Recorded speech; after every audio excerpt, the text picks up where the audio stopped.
Well, hello everybody, and welcome to Friday Night Flights. This is a flight lead Lazerbolt here, and we are taking off from the west coast of Italy tonight.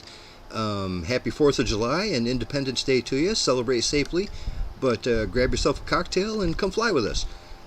Tonight we are going to be flying to the Island of Sicily, just off the coast of the tip of the boot there, and in Italy. So yeah, we're going to end up in Sicily today, having a good old time. I don't think we've ever actually been there before, but we've been all around it. And yeah, we'll be taking off in about 4 minutes.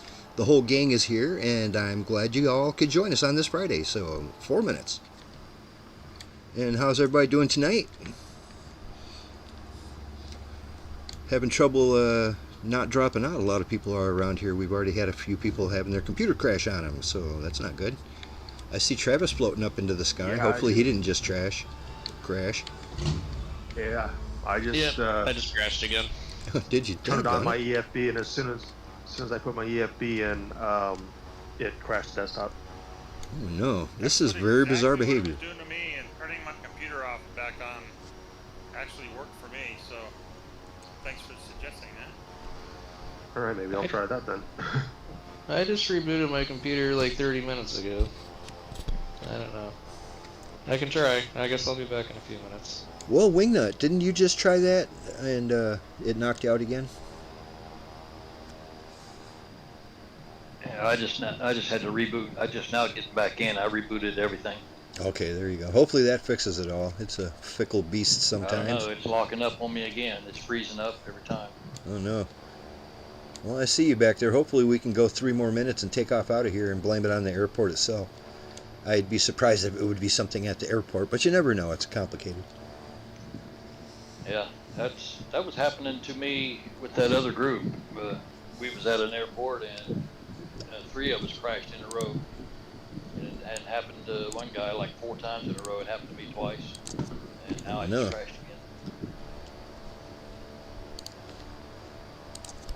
Yeah, last week Control Freak said that that was happening to him in a different group flight.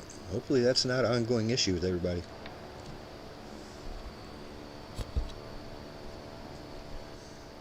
Pretty stable. My biggest problem is if I get with a large group like the MS official fly-in, whenever I have a lot of other players around me, stutter fest. Oh, that's not good either. Have you had a chance to check that out during the week to see if anything's changed? It happened last week and happened again this week, and I experimented a little bit, and I got ahead of the group, and the further I got away from them, the smoother the sim got.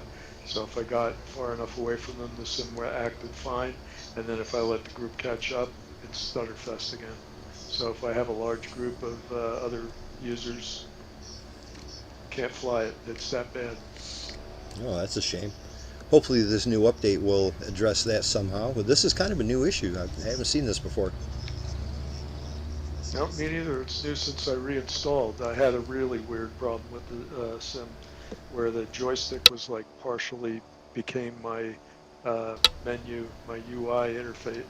Instead of the mouse, the joystick worked partially, and the mouse didn't work at all in the user interface. So there was no way that I could fix that. Right. Yeah, without so mouse control, you can't click on anything. Exactly. So I had to reinstall, and after the reinstall, I've been seeing this weirdness with the large groups.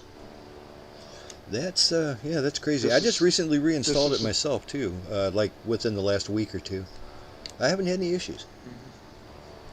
The reason I reinstalled is I was playing it, the free version of it, on Xbox GamePass, and I recently bought the full version of the game on Steam. So I uninstalled it from Game Pass and then reinstalled it on Steam. And of course I had to go through and redo all my controls and everything like that. It didn't remember nothing. But it seems to be working just fine. Interesting. Speaking of, for the last, I don't know, couple weeks, maybe I'll save this story. We're going to be taking off in about 30 seconds. So I better fill you guys in. We're going to be taking a left-hand turn out of here tonight. We should probably climb to about 6,000 feet. I think that'll be good enough to get over anything. We're basically flying down the western coast. So yeah, let's climb up to 6,000 feet, take a left-hand turn, and try to maintain 160 indicated. It is 10 after the hour, so let's go ahead and get these birds up in the air. And yeah, Lima 1 Oscar November is rolling. Let's go. Let's see what's going on in Sicily.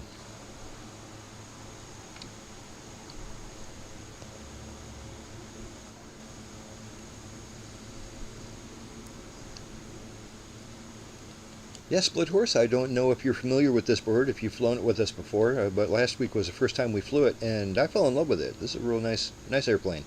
Like Bob likes to refer to it as a Cadillac, and yeah, I agree. This is a pretty nice plane.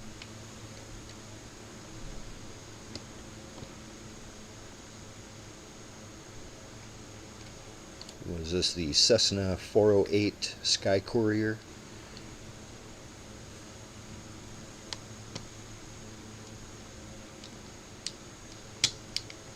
I've heard Sicily has the best pizza in Italy, at least by some opinions. Did you make your way through Italy when you were on your trip last year? I did make my way through some of it. Went as far south as Rome, not this far south.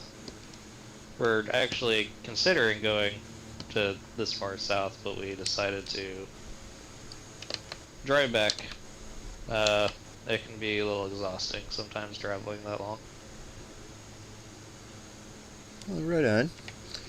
Yeah, the only place I visited when I was younger, we went to Italy on vacation. We spent some time in Rome, or I'm not Rome, but Pisa, and that was cool. Big tower, it leans. Cool. Yep. Stopped in Pisa, drove through the, oh, I forgot that part on the top of my head, that wine country area in the hills. Anyways, the area around Pisa, beautiful area. Yeah, I loved it. I was just a kid, but I still loved it.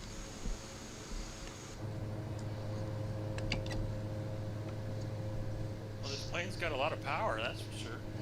It does. It's got those big turbine or big turbo engines going on. It's got a nice reverse thrust too, so you can stop on a dime. It's a little lopsided to where it'll stop on a very much shorter runway than it'll take off on. It seems it needs a little runway to get up to speed, but stopping is no problem. It's got all the bells and whistles inside with all the glass cockpit features and all that. It's pretty nice. First I had my rudder controls unplugged, so I was having trouble stopping on the runway, getting lined up. Then when I take off, I can't turn because my yoke got unplugged. Boy, everybody's having a whole list of problems tonight. What's the altitude we're going up to? We're going to try 6,000 feet. I think that should be fine. There's a lot of mountains and stuff around here, but we're going to be going right along the coast, so we'll be fine, 6,000. If we need to adjust that later on, we can do it.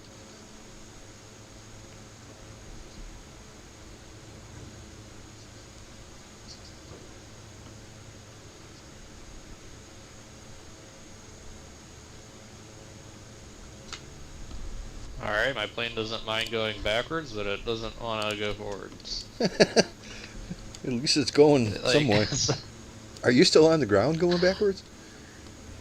Yeah, I can put it in reverse and it'll go backwards normally, but I put it full thrust and it just like creeps forward like the brakes are on, but then I go press the brakes or hit the parking brake and it stops completely. It is a rough night today. We're having people flying. I don't know what I'm doing wrong here, but apparently everything. Apparently everything. Yeah, I've got my window open right now because this is absolutely beautiful. It's almost too hot, but it ain't. It's like 77 degrees, just beautiful. But as a result of my window being open, and it's 4th of July, it might get a little loud around here. You might hear some fireworks and a lot of motorcycles and all kinds of craziness. But yeah, it's just noise. About where we're at right now. As a matter of fact, by the end of the flight, I'm sure my town's fireworks will be going off, and they shoot them off about a block away from my house. So I'll be able to see them and hear them. Maybe you'll hear them too.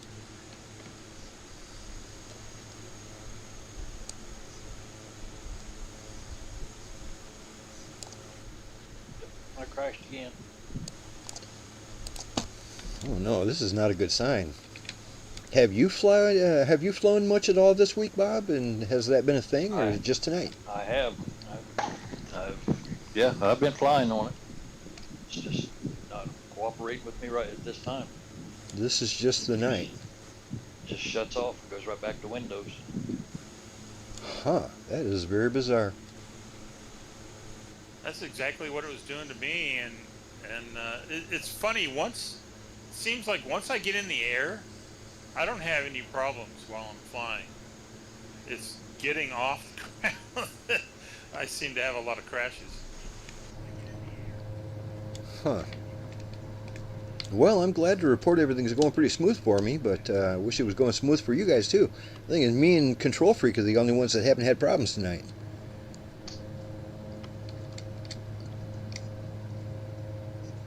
Yeah, this is a nice small group, so I'm having a nice smooth performance tonight. Yeah, that's weird. I mean, gosh, who was it? Must have been, it was Split Horse that was the first one here.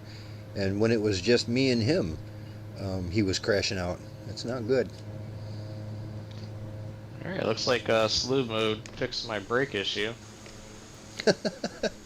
Don't know why that would, but sure, why not? Yeah. That's all you can say about that. I'm not going to open my EFB again because that's what crashed me last time. Yeah, Challenge try accepted. to go. Don't touch anything. It's a trap. So how'd you get your computer going again, Travis? I just rebooted. I haven't had a crash yet. No, I mean, last time I flew was 2 weeks ago, but you still weren't able to get into Flight Sim because you'd been in the beta. They sent me a kind of like a list of things to do, and I kind of did most of it before. I've done a lot of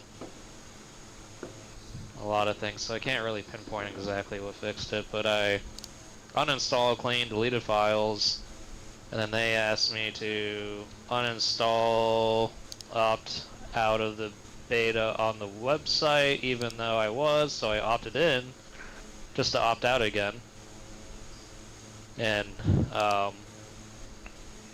or even on Insider Hub, same thing. I did the same thing there again, and uninstalled verified files, or reinstalled verified files, and more or less that's pretty much what I did, and it seems like it works.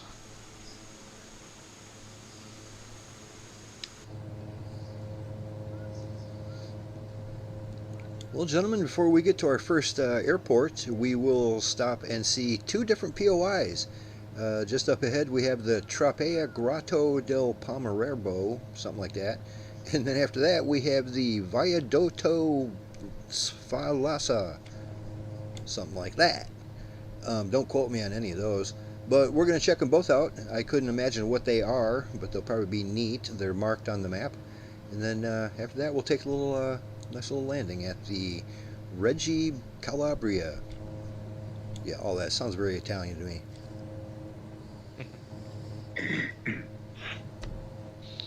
That very large point of interest that you guys put a picture of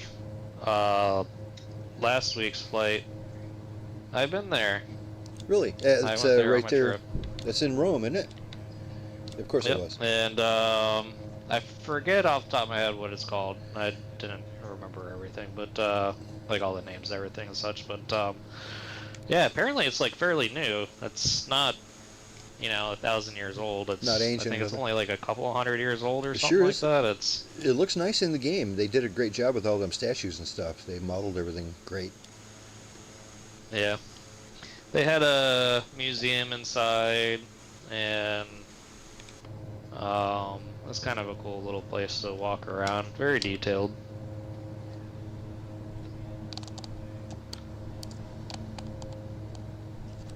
Let me slow down here a little bit and let you guys catch up. I'm way ahead of you.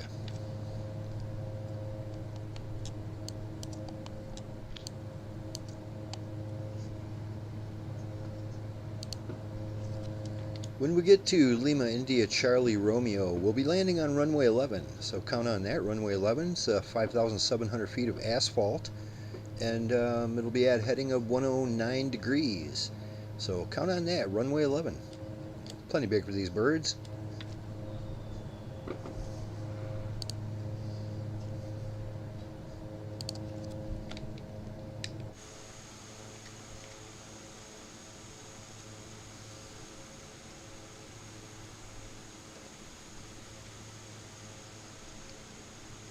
Yeah, the one thing that's odd about this bird to me is it seems like it really should have retractable gear. It's like a Cadillac in all other ways, and it just seems like that gear would be such a drag. You know, I mean, it would really, you know, I'm saying though, I mean, that's a lot of drag on that airplane, man. Have them fold up inside, and this thing could probably go 20 knots quicker, maybe 30, and save gas too. Yeah, it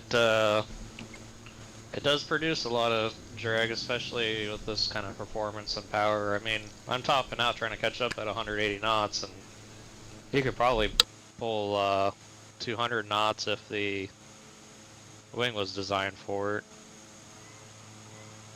with the gear not sticking out.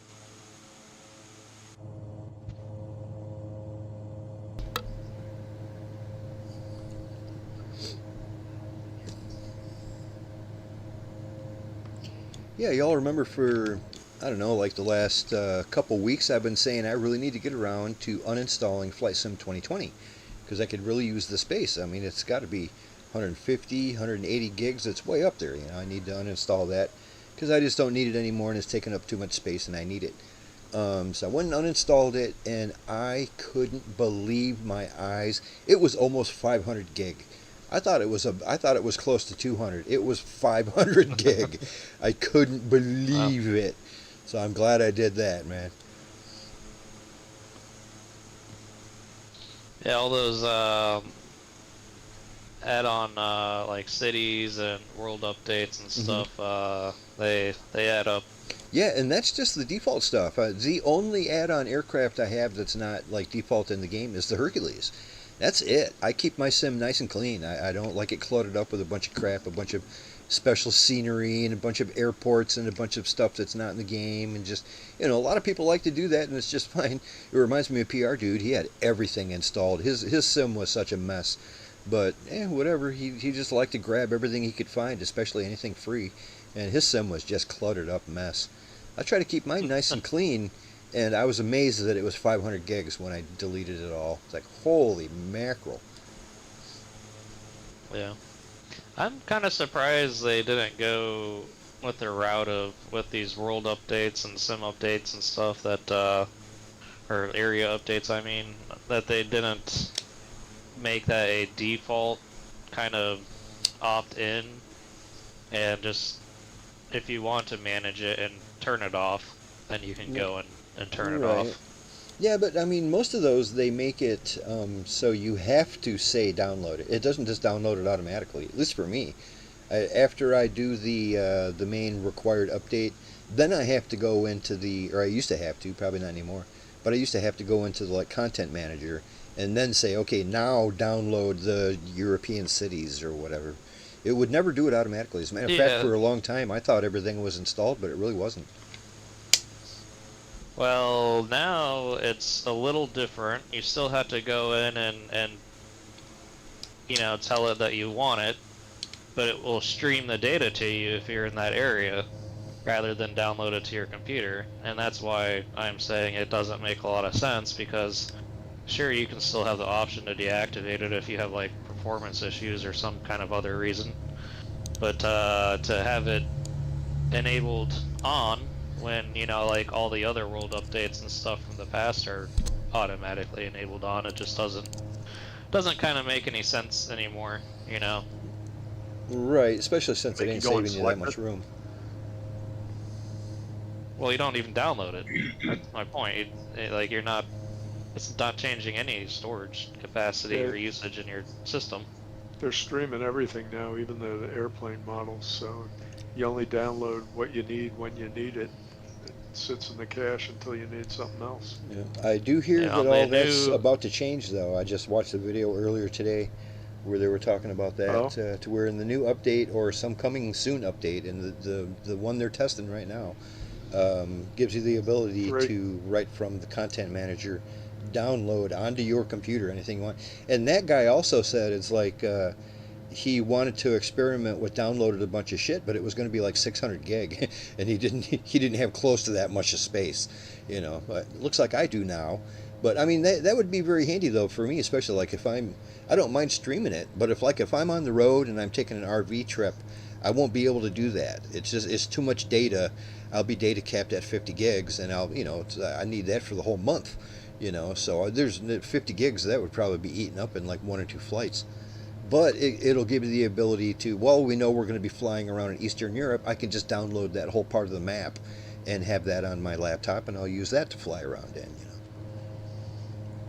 Yeah, You don't have to do the whole world, just do the place you're going to be flying around in. I'm not sure exactly. I was messing with it a little bit in the beginning. I'm not sure exactly how well it does work. I know they had lots of issues in the past with picking areas of the world, and you know, what you could do is fly your flight, then do a cache storage, so have a decent sized cache. And then if you fly your flight, most of that will be saved in the cache. But in regards you could probably to just slew it.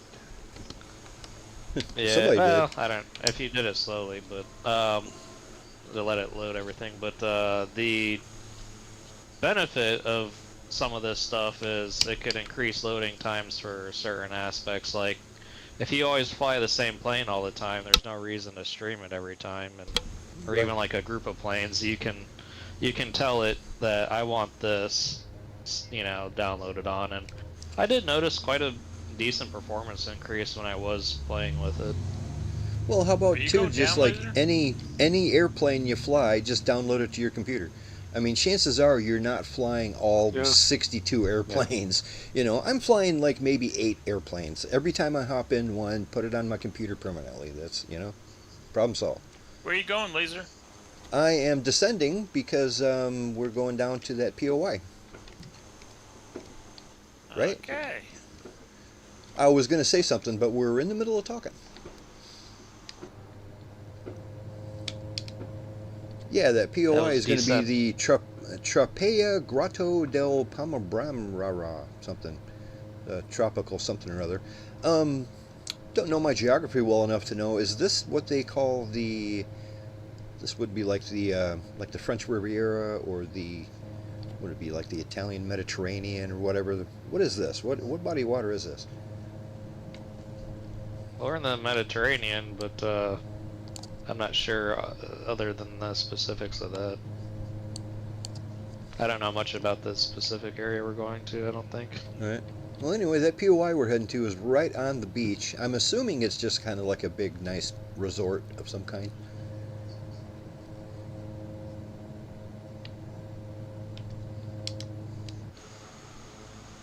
We'll resort to checking it out. Nice. Keep up the good work.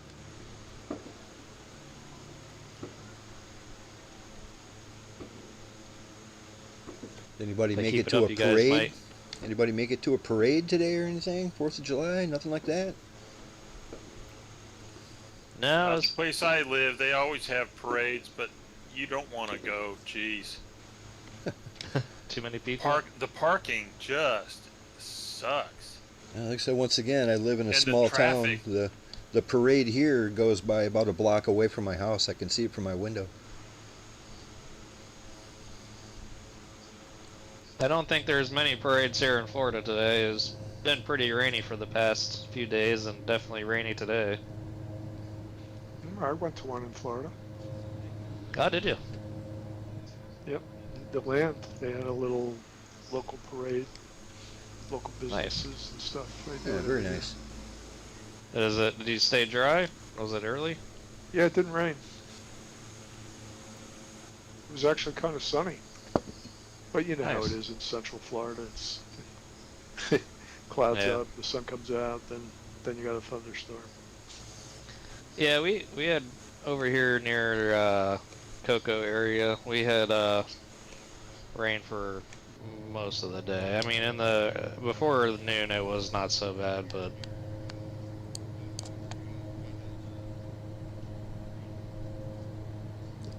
and now it's kind of lightened up in the past hour, or like not raining finally. Not raining is nice. It's rained here enough to keep everything green here in Michigan, but it hadn't been raining too bad. But like I said, in the middle of the night it'll rain for an hour, and then it's good for the rest of the day. That's about how you want it. Yeah. Some night rain is good rain. Just say I'm going to drop down to 2,000 because I'm dropping down to 2,000. That's what I was doing. Hey Travis, do you follow a guy named Cletus McFarlane on YouTube at all? I have watched some of his videos, yes. I don't specifically. Oh, I've been following All him the time. for years. He's pretty cool. And it's amazing how he's made so much money off of YouTube. Millions. I mean, he's made millions. Yeah. Now he's driving NASCAR. He got a sponsor for NASCAR. He's driving in NASCAR now. He bought himself an airport. Yeah, no, he's a good old boy doing it. He's smart too. He's got a pilot's license for planes and helicopters. He owns a plane and a helicopter. All this is YouTube money. It's just ridiculous. It's all about that merchandise and other ways to bring in income around the platform. That's great. I'm happy for him. He seems like a really genuinely good person too. So. Yeah, he went up, took his helicopter up to, what was it, North Carolina, that had for the that hurricane. massive flooding. Yeah. And he helped a lot of people there. Yeah, that's kind of when I started watching him, was from some of that stuff. But he lives in Florida. He's building a nice home, hangar for his plane, all this stuff. Yeah, he's kind of like in the Sarasota area, south of Tampa.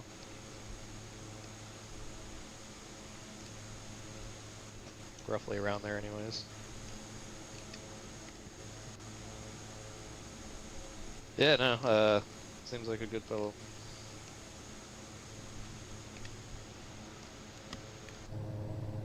I used to watch Side by Side blog a lot, and that's where I saw him.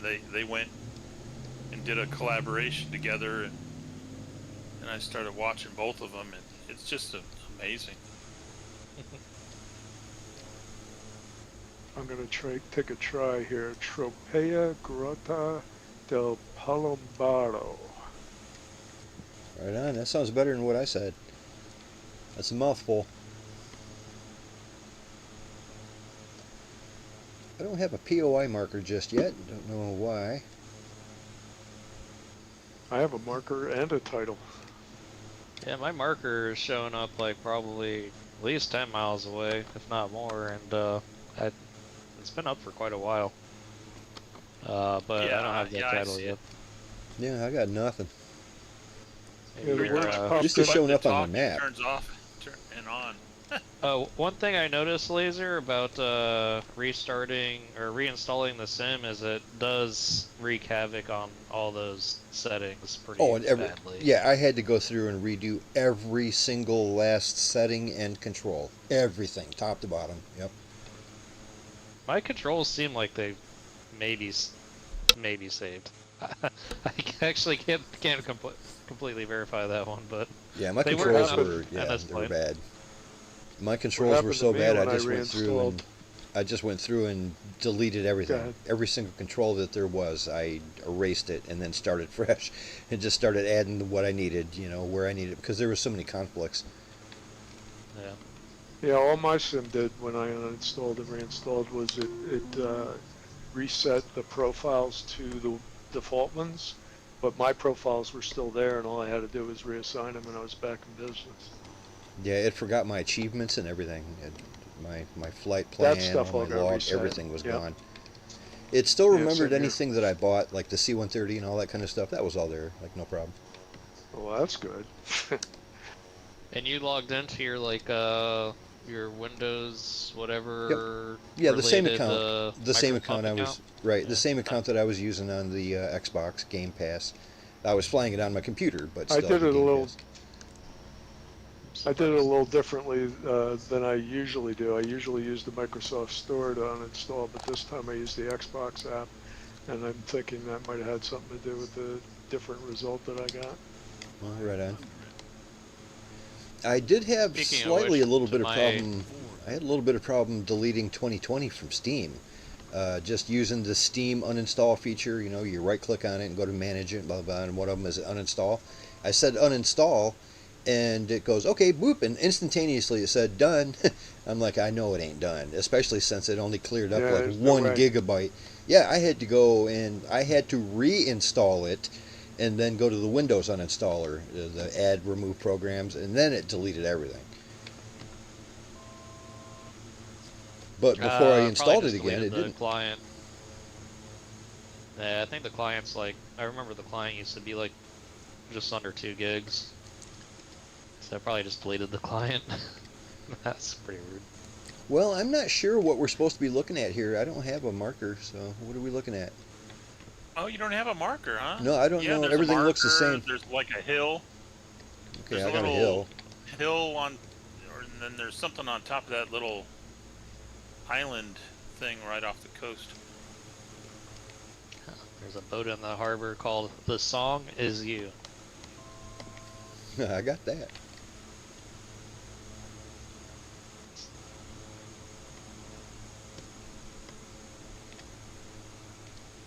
It's like, I don't know, some sort of little village or something.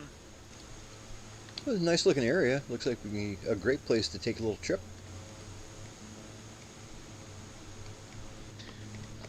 All right, let's continue on to the next one. Continue heading south, slightly west. We have another POI before we reach our first stop. Yeah, I have the marker already. There might be something in the controls, if you search like maybe toggle markers or I don't know. I know that I had to do that for seeing your guys' name tags coming up. There's one for players, there's 2 of them that kind of go with like seeing players' name tags, and one was specifically players. I forget what the other one was. Yep. Maybe I think like it's called points or something. I think it's called next waypoint marker. Yeah, I've got it all mapped correctly. It just ain't working. It worked last time and every other time, but just not today. I even have it mapped so I can toggle it on and off, and it toggles everything except POI markers. So we're heading to the Viadotto Sfasala, or Sfalasa. I'm guessing that's a viaduct of some kind. Black.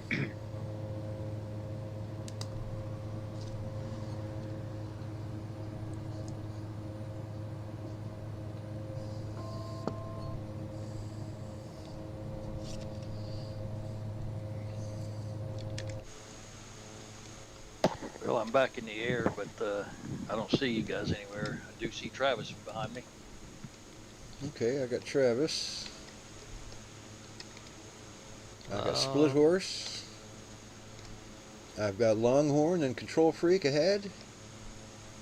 I see everybody ahead of you. Wingnut, Laser's a little bit higher than you, and Yeah, I climbed back Split up to Horse 6. and Longhorn and Control Freak are a little bit lower than Laser, probably your altitude. I just looked up, I was going like 175 knots, so I Oh, slowed way down a little fast. bit. Yeah, I don't see you, Bob, unfortunately. I got you. You see Bob? Oh, wait, I see Yep. him. No, he was higher than me. I didn't realize that. There we go. Hey, Bob, what's up? I'm just off to your, I don't know, 9 o'clock. Or 3 o'clock, we'll call it. No, I don't see anybody except Travis's tag. That's all I see. But I couldn't get the courier to fly, so I took a DC-3. Oh, right on. It calls you a Skycourier DC-3. Nice.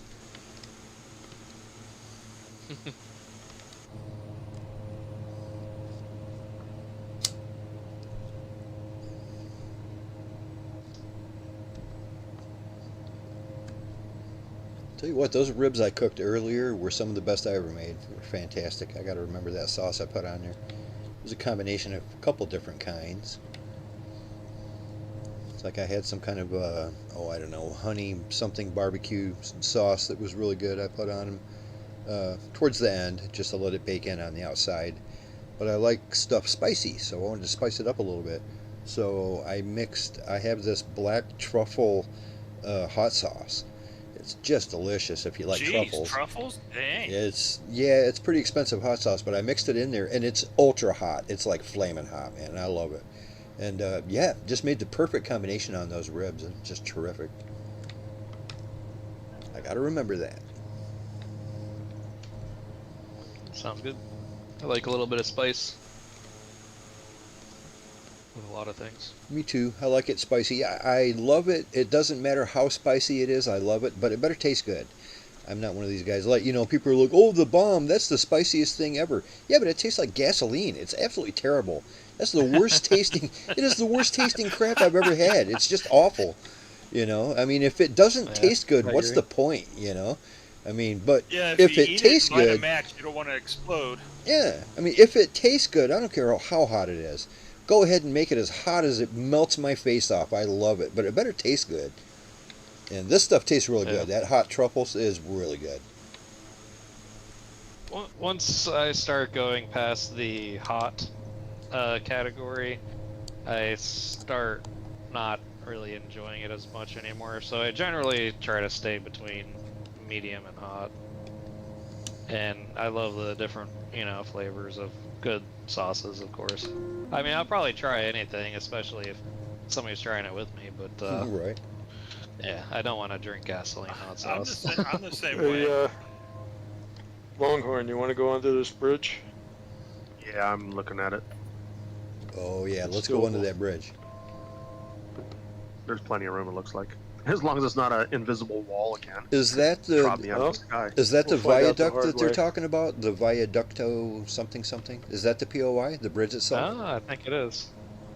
Probably is, because that's where the marker is, but I don't have a label for it yet. Oh, right on.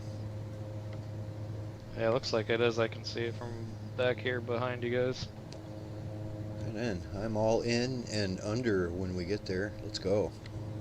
Like you said, hopefully it's not a solid wall. Sometimes it looks like it's not, but it still is. I'll let you know. Hey, does that let Control Freak go through first this time? Well, What was that Longhorn's other the one? one that usually has the nice solid wall. I want to make sure I get him on camera, man. Let's go. Yeah, that was the St. Louis Arch. It's like, oh, looks fine. I think it was the St. Louis Arch. Or no, It it was that was. bridge in Boston. It was the St. like- Louis Arch and that bridge in Boston. Yep. It's like, oh, that looks perfectly good to go under. And I just, as soon as I hit under, my plane just goes like straight Yeah. down. It was not a good way. Which is weird No, because that's- everybody else went under it and it was no problem. Either we're gonna all continue flying under this and playing Flight Simulator, or we're gonna be playing a different version of Lemmings I've never heard of.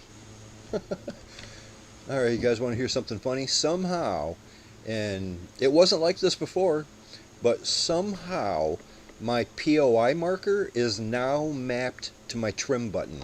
Every time I trim down, yeah, I just noticed when I trim down, it toggles the POI markers. I'm like, well, when did that happen? That wasn't like that before. That, I'm sure that I've is flown and used fascinating. trim at the same time before. Maybe when you're setting up the thing, you might have also accidentally hit that or something. I don't know. Maybe It- somehow. That's funny though. That reminds me of the one time that I had to trim. I had my push to talk accidentally set to the same button as my trim. And every time I pushed to talk, my airplane would nose down, and I couldn't figure out what it was. And the more I told people about it, and the more I complained about it, the worse it got. And then I realized what was going on, and I'm like, geez, Overspeed. I'm sorry to laugh, but it's just No, I know. funny Hey, I situation. was laughing too at first. Once I figured out what This it was, bridge but I was genuinely works. concerned. I'm like, what is going on with my airplane? I keep falling out of the sky. Did I you don't know if copy? I The could get bridge a works. D63 under there. Woo. Under the bridge. no, let Let's me go. It's safe. It's not a trap. All right, even Something else Longhorn there. made it, so yeah, it can't be a wall. You all might be pulling a DC3 off of the hillside, though. Terrain ahead. Pull up. I can't really get a good look at the top of it. Is that actually? 300. That can't be just for We're gonna- transporting water. That wouldn't We're make gonna any test the sense. structural integrity of this plane. I'm coming in hot. Coming in real hot, eh? 500. Well, I was way up and I had to dive. So I'm over speeding a little bit. Ah, it's just a little. 500. That's what those extra struts are for. Keep it solid. Keep your wings on. 400. Pull up. Terrain ahead. 500. Yeah, strut your stuff. 300. Well, gentlemen, like I said, when we get to Reggio, Calabria, we're going to be landing, I think it was runway 11. Let me double check. That is what you said. Yeah, runway 11. We're looking at 5,700 foot of asphalt, and it should be easy enough. Whose fault?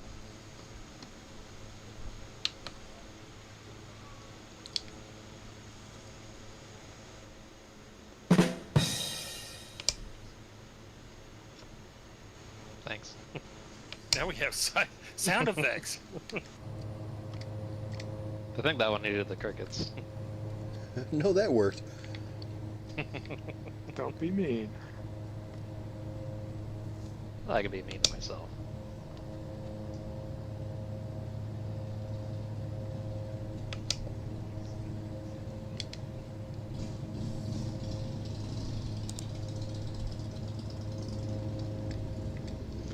I took a picture of a interesting statue on the other side of this water. It's not really on the route, but I flew the drone over and took a picture. I put it in the media share folder. If you go to the bottom, you'll see what it looks like. It's pretty cool. Was that thing on that like peninsula out there on the other side of the lake? Yeah, it's like a gold statue of a woman with Oh, that is cool a book looking. in her hand, making a hand gesture. Peace to the aliens. Mm.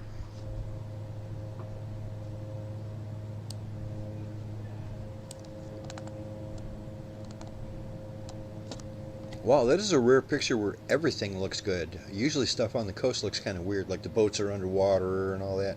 But even the ships and boats look great.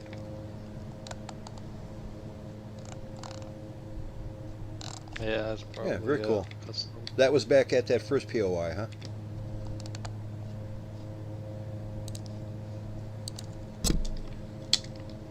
I didn't see it there. It's the Stella della Madonna della Laterra. That's it. Nice. I'm going to jog off to the right here a little bit to get lined up for that runway 11.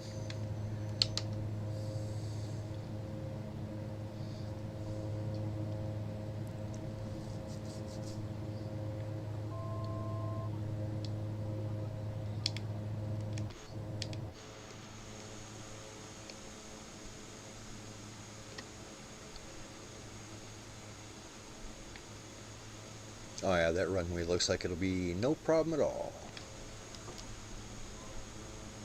If my Italy jokes get obnoxious, you guys can give me the big boot. Beginning now.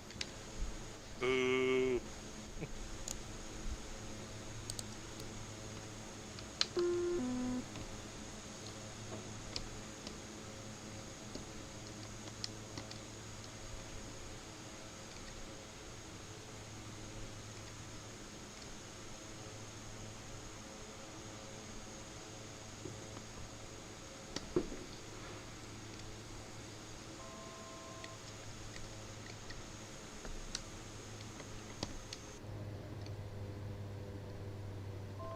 A lot of sail ships out here. Yeah, I noticed that. A lot of them with the cool sale going on. How much are they asking for them? They're half off. Ah. Well, there's a sassy lady down there. Yeah, I noticed that. Hanging out with Giuseppe Franco or something.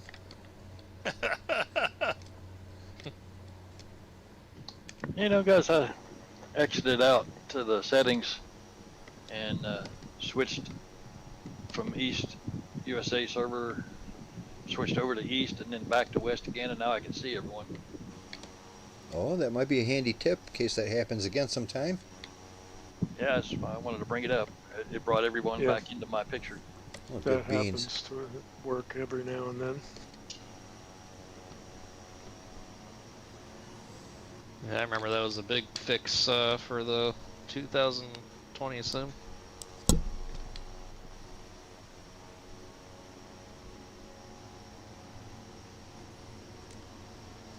Luckily, it hasn't been as much of an issue.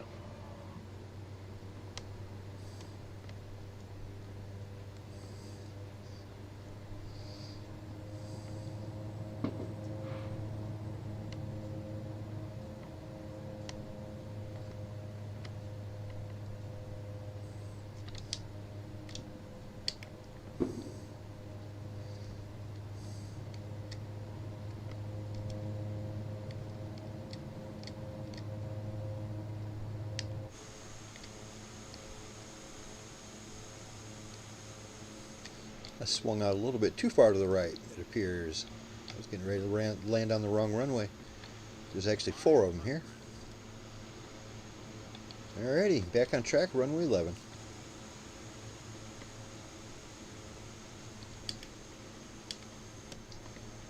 At least I think. Oh yeah. 400. I don't know. It doesn't look like you're in the proper position for runway No. 11. I'm not, actually. I'm on the short runway. Well, here's hoping I got good brakes. Looks like you're coming on like 17 or 18. Maybe even Don't worry, I'll 19. jump. Yeah, it is 19. Jump off the bridge No, with no. you. It's 15. Came in on 15. Not too far. Funny thing is, I was coming in for runway 11, and I was looking at the map thinking, well, that ain't right. But it was right.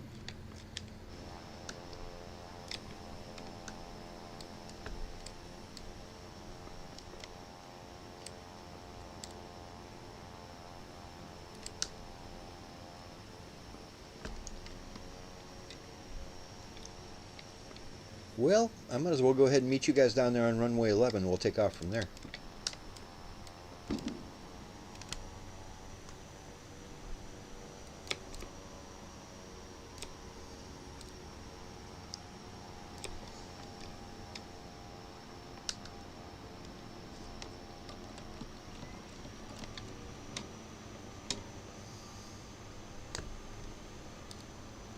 Hey, Travis.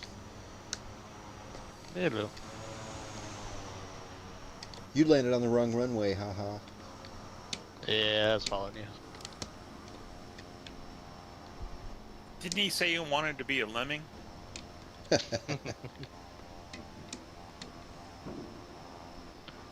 Lemming me alone.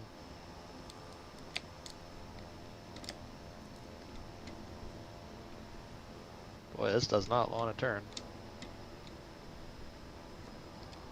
Yeah, I've got Bob subbed as like a big jumbo jet. Yeah, me too. It's funny watching him go under the bridge. Yeah, he looks like he's in a tail dragger because that tail's dragging. Oh, he's in the DC3. Well, that's Actually, a tail I dragger, want- all I- right. Yeah, That's I see weird him in the that- DC3. Maybe he's in a paint job that we don't have. Because we Um, all have the DC. Oh, mine- you know what it is? I've never flown the DC3 in this game. That's what it is. Okay.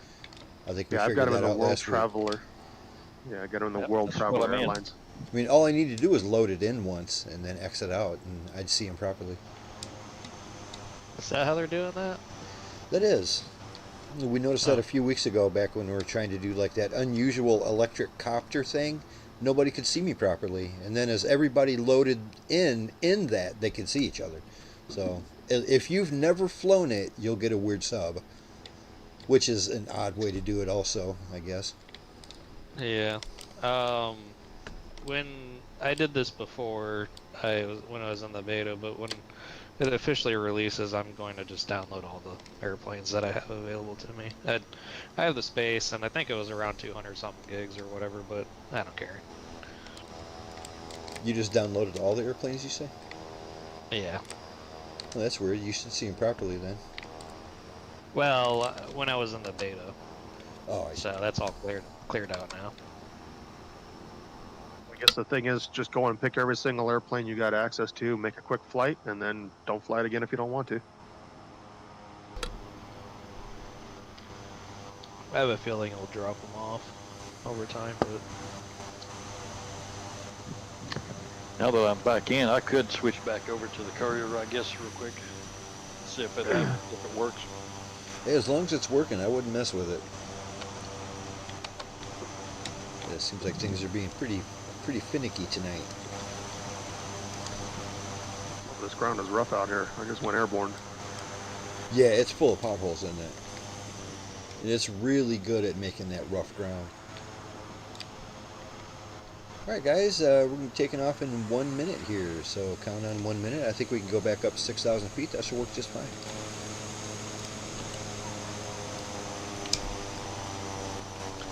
boy, when I was driving out of the mountains of Austria, getting into Italy, once we left the mountain slopes, or the mountainsides, like directly, it was definitely a whole different country. Like you could tell the trees were hugely different and everything.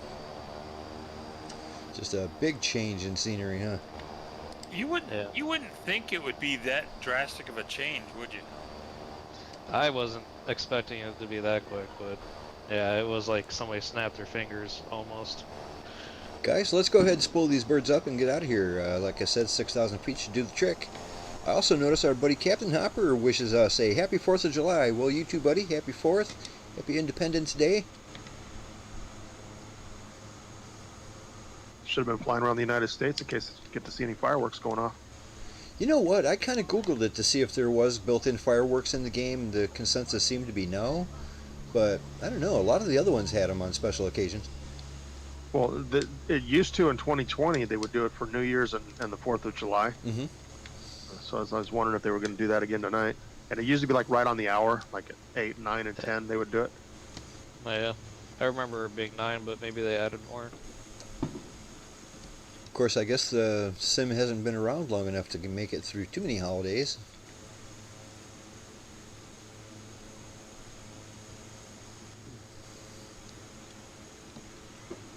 But it's good to see everybody's sim working at the moment. It's been pretty weird night as far as stuff crashing.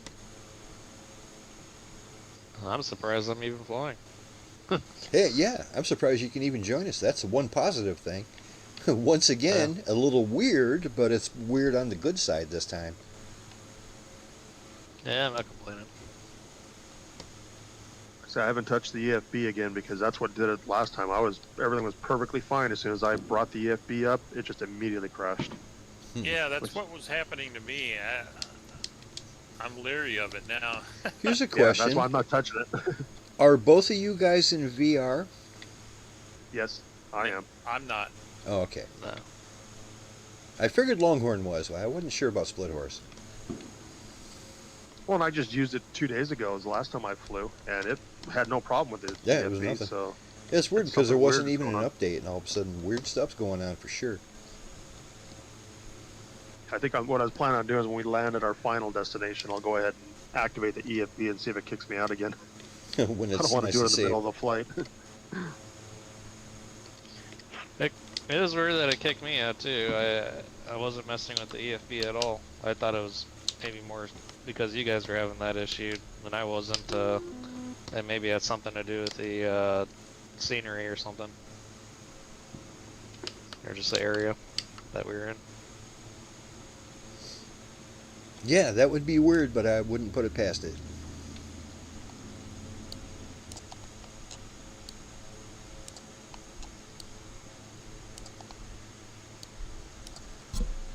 You might notice Well, our final stop of the evening. And by the way, we are, this is, whatchamacallit, Sicily, right here. This, right in front of us is Sicily. Ta-da!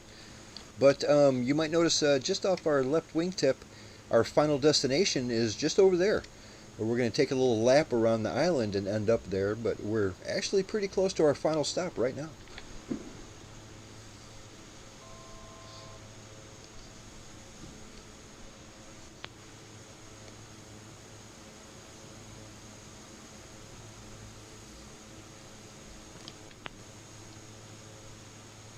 I celebrated my Independence Day with adding a little bit more energy independence. I added some more battery to my solar system. Yeah, there you go. How has that been working for you lately? You've been doing it for a few years now. Is it still worth it? It is really good right now. It is worth it. Since adding on and stuff, I recalculated that I am going to have probably around 5 to 6 years before it pays itself off. But yeah, it's Yeah, it's a plan. like it's this last month, from the first to the last day of the month in June, it absorbed $225 worth of electricity if I were to buy it from the utility company. Just So- taking it from the sun. Good deal. Saving You know, about. I have solar guys 2,800. coming trying to sell me solar almost every 2 weeks. Somebody comes to Yeah. my door. So I have a sign, no soliciting. They I don't tell care. They'll them, knock look, on your door. Yeah, I well, don't want solar. I didn't want solar last week or the week before or the week before that. I know this I'm sounds too old, you know. I'll never pay it. You know, I'll never see a return on it. You know. it doesn't make sense for everybody. I know it might sound extreme, but I'm right on the edge of like trespassing these people and companies. They've laid off, so I kind of laid off a little bit with my mentality about that. But I was getting them like at least once a week around here too, and I have a sign on my door. It's like, you're right next to my doorbell. I was like, well, can't you read? And I had one guy that said, no, I can't read. It's like, get out of here. yeah, yeah. And Get he has to off get my sassy with you property, too. or- That's not a Yeah. good sales And they- technique. One I guy had just a- completely didn't even, like, he wouldn't go. I was like, I'm gonna call the cops if you don't get off my property right now, and he left. But just like, geez, like, how many times can you say no nicely before, no, Mhm. please leave, before they...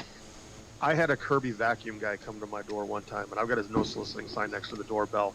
And the first thing I said when I opened the door is, "Can you not see the sign? Oh, I'm not here to sell you anything. I'm just here to offer you a free cleaning. I'm come in and just vacuum one of your floors for free." Get out of here. Like, How okay, well, we got dumb a do you dirt. think No, I no, am? I let him in to do it because, like, okay, sure, yeah, we got it. Yeah, you can come and vacuum the living room. And then as he vacuums the living room, then he starts showing me how much dirt it picked up and stuff like that. And then he tries to sell me the vacuum. I thought you weren't here to sell me anything. Oh no, well, no. Why don't I just leave it here? And then, because my wife was at work at the time, and when your wife comes back, you can decide if you're like, no, I've already decided. You vacuumed my floor. Now you can leave. Thank you. Yeah, yeah. It's like, He didn't dump it out on your floor, did he? no. But back to the solar though. I mean, we're saving almost $3,000 a year, and the way I look at it is my electric bills were getting close to $500 during the summer, and my solar loan is less than $200 a month. So even though I'm on a 25-year loan, I'm saving over $200 to $300 a month in electric bills. So you know Yeah, how that to live adds to up. pay for it. I'm saving, yeah. So I'm saving almost $3,000 a year, I and we're think- like 4 years into it now. Yeah, I think you definitely have to do it right. If a lot of these door-to-door solar people, they get a large commission. I'm talking about it's normal for them to get $5,000 off of a sale, or whatever you want to call it. But yeah, there's so much information and stuff out there now, and even like ChatGPT could probably help you look in the right information. And but yeah, I didn't get mine professionally installed. I did everything myself and learned about everything and all electricity and code and all this junk. And I'm not gonna say mine's 100% up to code, but because I'm renting my house where I'm at, and I have it set up to where it's not a permanent installation, but it's pretty damn close. And yeah, our electricity here, including all the taxes and fees and stuff, is 16 cents a kilowatt hour, so it's not as advantageous, but I mean, it's still, you know, since I don't have mine like mounted on the roof, and you know, that's one of the biggest costs is the installation, the hours and the materials to install the solar panels themselves. The solar panels are dirt cheap compared to that. And yeah, so that's really saved me a lot of money. Well, we got in right at the right time though. We got in just before the prices started to skyrocket. And if our prices were only 16 cents a kilowatt, then it wouldn't have been nearly as much of a benefit, because we have to be on the tiered plan to be able to sell it back to the utility company. So our tier is 3 levels. Our first tier, the basic tier, is just over 14 cents a kilowatt. But then it goes up to tier 2, which is 37 cents a kilowatt, and then tier 3 is from 4 p.m. to 9 p.m. is 51 cents a kilowatt. Yeah, I watched a video on that just the other day. I was like, holy smokes, this guy paid $800 on an electric bill for 1 month. Yep, that's common around here. If you don't have solar, that's like I said, 4 years ago we were getting close to 500, and I know it's gone up since then. So I guarantee you, our electric bill will be between $600 and $700 a month in the summer. What is that from? Is that AC and all that kind of stuff, or is it just expensive by the hour? It's expensive by the hour, but it's because of AC also. That's you know, crazy. from July through September, we're 100, 110, 115. But it's just electricity is just extremely expensive. Plus, they had all the fires, so now the electric company's charging us for fixing and undergrounding all their lines and paying for all their lawsuits. So it keeps going up every year. I feel you. Nice. I live in Paradise that burned down to the ground. They've been burying everything, and Yep. it's expensive. So are you there now, or? Yeah. Okay, so I'm in Kelseyville, so just off of Clear Lake. Oh, okay, not too far away. I didn't think it was. 2-hour drive. I know that it gets hot near Clear Lake, so Yeah, it's been today's hot beautiful. here. It's been in the 90s for the last 2 weeks, so Yeah. Well, today actually was beautiful. Today was like 81, so I've got all the windows open now, and we're down to like 75 now, 74 out there. yeah, it's 80 out there right now for me. 77 inside. Yeah, we got So you're on 77 PG&E outside. too. It's beautiful. So you're on PG&E too, then. Oh yeah. Although they are the ones who caused this fire, so Yep. they're charging you. I don't think they're charging us. Well, no, that's what I said. I haven't had an electric bill for 4 years. I pay $10 a month for the connect fee, and then my solar more than makes up for it. So I end up with a credit back of a couple $100 every year now. Must be a hell of a Nice. solar system, though. It's Solar system. Must be a hell of a 25 system to. Yeah, it's 25 panels. I generate about, like this time of year, I'm generating almost 60 kilowatts per day. Nice. That's the That's only pretty experience good. I have with solar panels is on my RV, but they're awesome. I've got them all over the roof of my RV, and it powers absolutely everything I need. It powers my inverter, so I've got AC and everything. I was very limited on how much I could bring in because I only had 20 kilowatt hours of battery, and I'm not selling to the grid. But I have 27 panels and 12.4 kilowatt hour array, or kilowatt array, anyways, and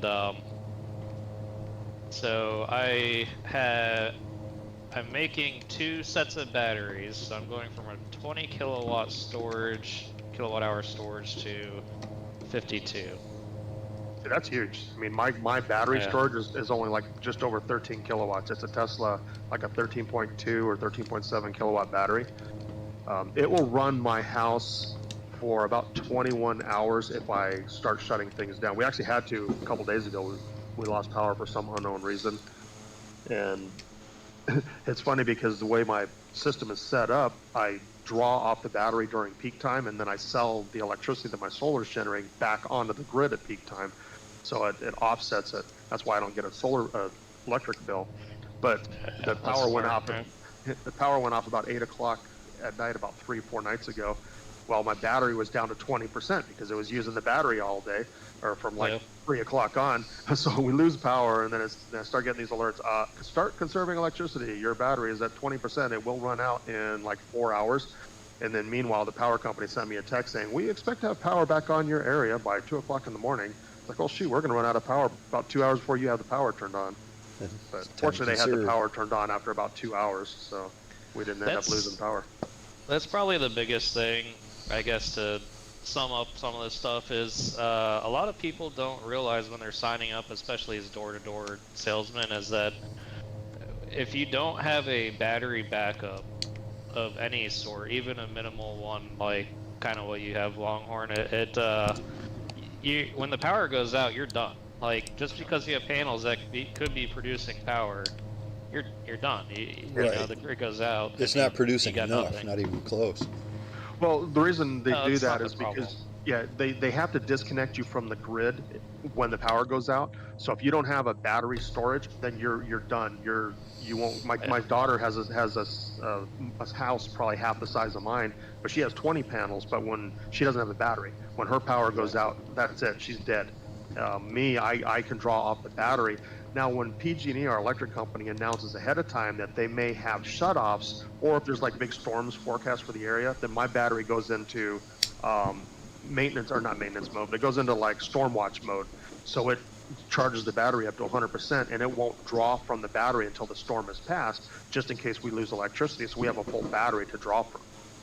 Yeah. I just don't think that they're telling people this information, and I know it's going to cost more, but it's just kind of crazy that they're charging like 30 plus grand for these basic grid tie systems. And I know I didn't install it on my roof and pay for somebody to do it and stuff, but geez, I don't even come anywhere close to that cost. Mine and I got tons of battery. Yeah, mine at the time I did it was like 4 years ago. It cost me right around $37,000 for the 25 panels, the battery, and the battery was just over $10,000. But then our electric company gave me like $2,400 credit back, so I paid just barely over $8,000 for the battery. A year later, that battery was selling for over $20,000. So like I really hit it at the right time. You guys are talking about these batteries. Are you talking about like those power walls they got? Yeah, mine's a Tesla Powerwall. So they hooked everything up, did it all, got all the permits, and did it all. And then I ended up with original first cost was like a little over $50,000, but then I got $13,000 back from IRS spread out over 2 years for the credit. Well, it's starting to sound better all the time. Well, the credit's going away after this year. But yeah, if you're gonna get in and you want the 30%, then you better get in this year. But yeah, it's complicated. But I started out with 4 panels and a 6,000 watt inverter and one 5 kilowatt hour battery, and then started getting more into it, and so then I got 10 panels, and then it's like, you know, kind of like this is actually going to, you know, pay itself off, even here in Florida. And just the way that I was doing it, I suppose. So you have a rack mounted on the ground or something for your panels, or? Yeah. I built my own with like Home Depot lumber, basically, and designed my own. And yeah, it wasn't fun or easy. It definitely took a lot of time. Like, for quite a while, the panels were just sitting on the ground out in the yard. The nice thing about it is with you building it, you know how to add on to it. You can do this and that. And where I learned about solar was after I'd already had it on the house, then I decided to put it on my trailer. And now, I started off with 2 panels. So, 2 panels would be fine. It's like, hey, I got room. I can squeeze a 3rd panel over there. So I added a 3rd panel. Then it's like, no, I got room on the back too. I'll put a 4th panel up. So I've got the 4 panels on the roof and then a 2,000 watt inverter. Then I got a 200 amp hour lithium battery, but that's all I could fit on the tongue of my trailer. So if I want to get any more battery, it's got to go under the bed. But then I've got to fish wires through the floor and run it up to the other battery. And I don't really want to do that, but I need more battery. Yeah, that's you see how you start digging into it. Yep. Yep. Well, the good news Just is I was add one able more. to get that 30% tax break from last year from what I put in the solar on the trailer because it's considered a livable place. So I got 30% of that money back. Yeah, good. But it didn't help us camping last week because the campsite I chose, we were dead under this massive oak tree, so we were only making 100 watts out of our 800 watt panels. You weren't getting any So- solar panels or Starlink out of that, were you? Well, I don't have Starlink on the trailer, but the generator, I had to run it. The first day there, I had to run it like I turned on about noon, and then quiet hours is 8 o'clock. So I ran it from noon till 8 p.m. just to get the battery back up to about 140 amp hours in the battery.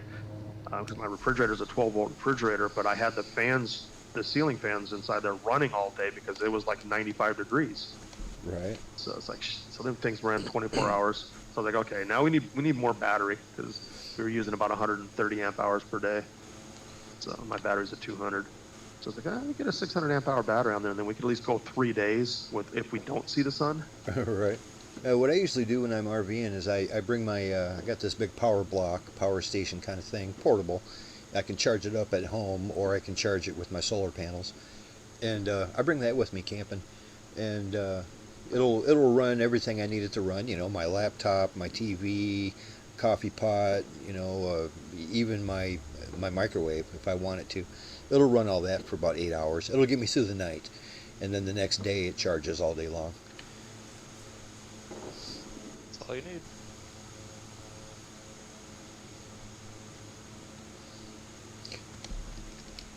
Well, guys, let's look here. Our next stop is going to be Punta Raisi at Lima, India, Charlie, Juliet. We're going to be landing on runway 25 when we get there. It is an absolutely massive runway here. We got 10,900 feet, so 11,000 feet of asphalt when we get to Punta Raisi. And yeah, count on runway 25 when we get there. We don't have much elevation. It's on the coast, so count on runway 25. We still got a little bit to go, but not too much. And I see our buddy Page Turners there. We're not. Just stopped in to say hello there. How's it going? Brennan, happy 4th of July to you, buddy. Happy Independence Day. Hopefully you did a couple fun things today. And yeah, hopefully you enjoy yourself. Matter of fact, I hope everybody stays nice and safe out there and has a good time on this Independence Day. But yeah, do a little celebrating if you could. It's an important holiday.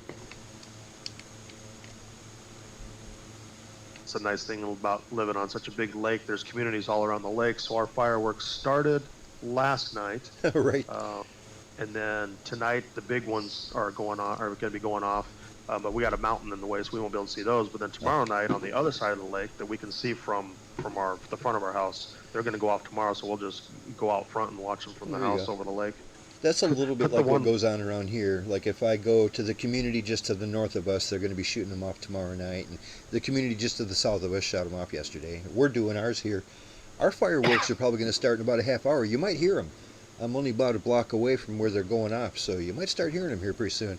I'll be able to see them out my window. Noticed The that a ones that- couple. Okay, sorry. I was just going to say the ones that they did last night is just one of the smaller communities. About midnight, it hit the Facebook page that their barge that they used to launch the fireworks was on fire, so they Oh, no. kind of pushed it out in the middle of the lake and just had to let it burn. So now they're looking for a new barge for next year. Did they have like one big grand finale then, as the whole thing went off at once? No, I don't. It seemed like it must have went on fire probably like an hour or two after the show had ended because this was okay. like midnight that the post came out. Because we had that happen once here. We're right on Lake Michigan, and they do the same thing. They send a boat out, they send a big barge out in Lake Michigan, and then they shoot them out, and everybody on the beach can see them. It's a wonderful show, and I'm right there. Yep. But kind of the same thing about, I don't know if well, it was sad because it actually killed a guy. But one of the fireworks kind of didn't go very high. It just kind of flopped. It came right back down and lit all the rest of them on. And the whole damn mess went up at once. It was years ago before there was as many safety precautions as there are now. And yeah, unfortunately, the guy who was putting on the show died. But the grand finale was a little bit early, and boy, was this something. I'd be jumping in the lake off the barge. Yeah, nowadays there might even be safety precautions to where it won't even go off unless it gets that electronic signal. Like maybe an open flame is not enough to quite set it off. But who knows? Yeah, I don't know how they do it, but yeah, that's where they do it here. They send a barge out about a mile offshore and launch them all from the barge in the middle of the lake. So if something goes wrong, then the barge will just sink. Yeah, it's a good place for it. Except now they need a new barge. I guess it did its job Yep. too well.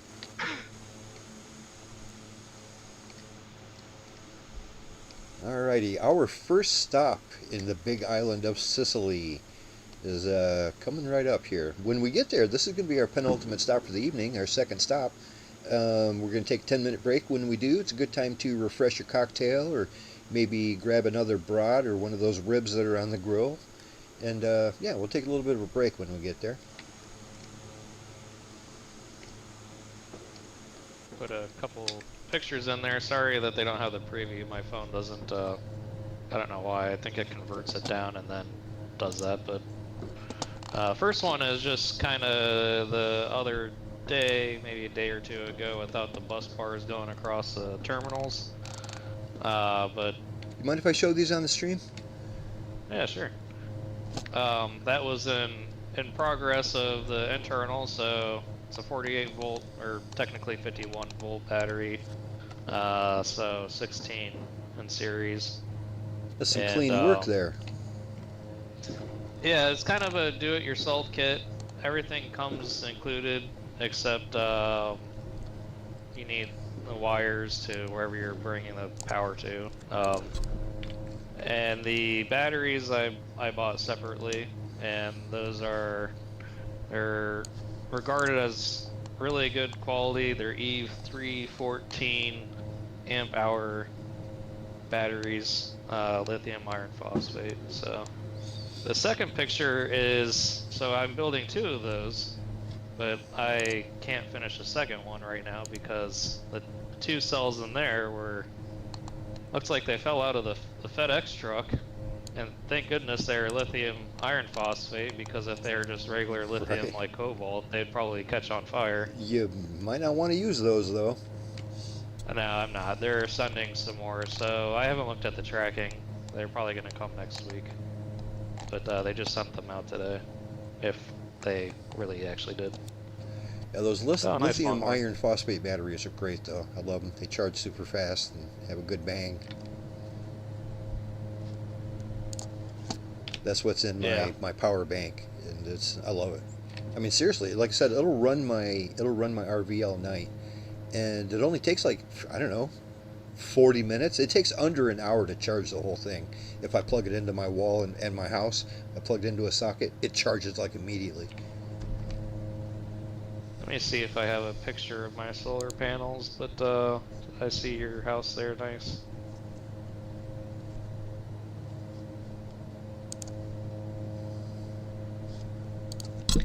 My system is kind of not set up for high winds, so if a hurricane does come, I am going to be taking them down.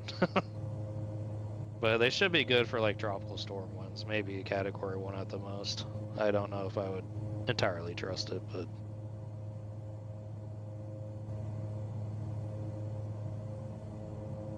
yeah, I think I can send this one here.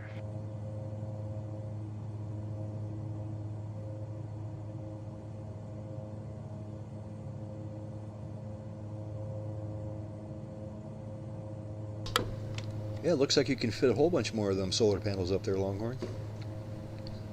As long as you don't mind they're not facing the right way. Oh yeah, there's definitely plenty of room now, but no, that was sized based on our electric use for a year, and they said it doesn't benefit you to oversize it too much, because if you do oversize it, you're not going to get the payoff back on it. So Do you mind if I show that picture on stream? No, no, go Right. ahead. The what they did was they took our 12 months electricity use for the house and then calculated how much electricity we would need, and that's where they sized it. And I told them to bump it up by 10% over that, so they did, and that's where they came up with that design. Right on. Yeah, the physical panels are kind of expensive, but they're relatively cheap compared to all the other components in the system. The electronics and stuff. Yeah, the panels. I mean, well, on my trailer, I think the panels were 200, 250 a piece, I think, and Yeah. you know, and my so I'm guessing that's probably about similar to what the panels on the house were.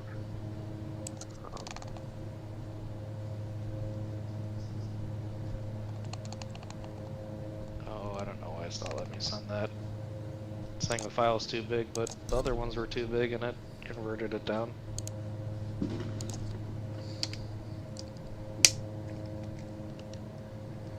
Gentlemen, we're only about 44 miles out from Punta Raisi. Reminder, we're going to be coming in runway 25, so going to be jogging down to about 3,000 feet or so. Should do the trick. Not in a big hurry to do that. Maybe another 20 miles. I'm going to drop it down.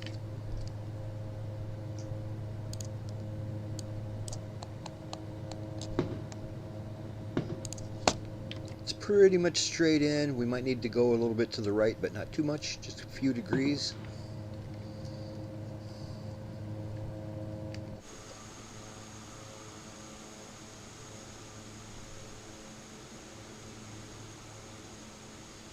So, there might be more than one of you tonight that this is the first time flying this Skycourier. What do you think of it? I like it myself.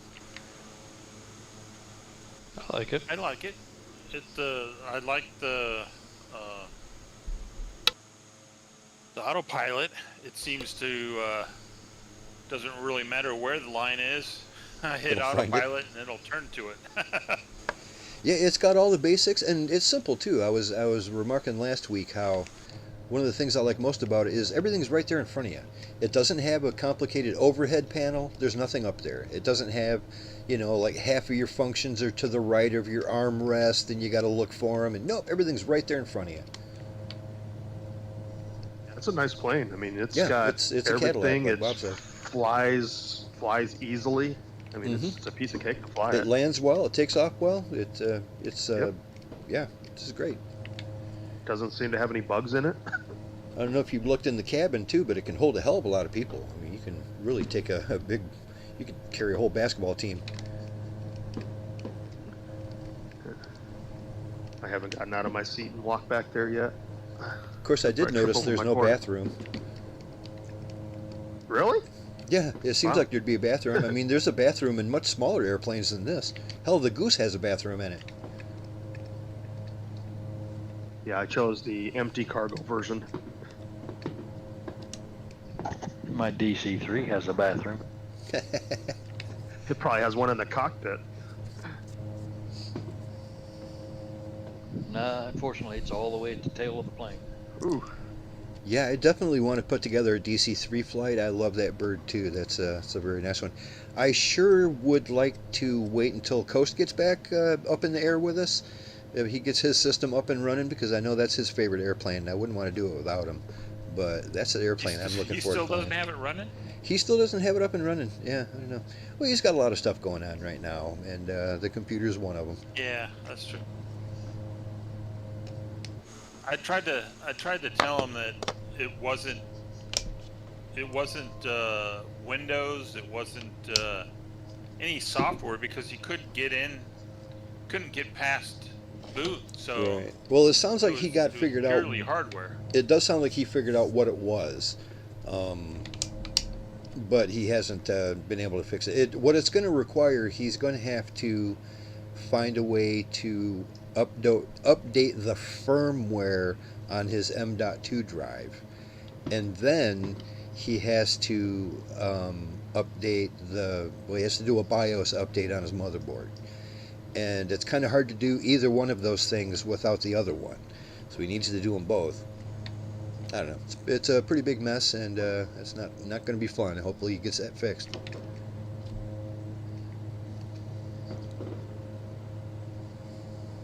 It's funny. I just went back into the plane using the drone in the back of my cargo area to see what it looked like back there. And I'm sitting back there, and I got this big empty cargo area. And then all of a sudden, I saw your You see, the my tail of your plane airplane's in go your through. my airplane's in Yeah, your your cockpit. tail went right through my cargo area. That's funny. Where I'm sitting, it looked like you went right through me. I probably did. Nah, Yeah, you- I just slowed back down. It's the same difference, right? Yeah. We're 30 something ish out. Another 5 miles or so. I'm going to start bringing her down to 3,000. This should be a pretty easy place to find. It's an 11,000 foot runway after all. Hey, split horse. He's going to go right through both of us. Sorry about that. I wasn't paying too close attention, and then all of a sudden I'm like, whoa! You guys are putting on a pretty good show up above me here. I was going to say, you got a front row seat to all this wackiness. I was able to get my array in there. Split horse, I think you owe me at least dinner after that one. Thought dinner was supposed to come first. Travis, I like the way you think. Maybe dinner and a movie. I am going to begin slowly bringing her down to about 3,000 feet over here. Like I said, we won't need to change our direction too much, our heading. Right now we're at a heading of 269. I might jog it out to like 272 or something, but we're pretty straight in for this runway. But I am going to begin descending down to 3,000.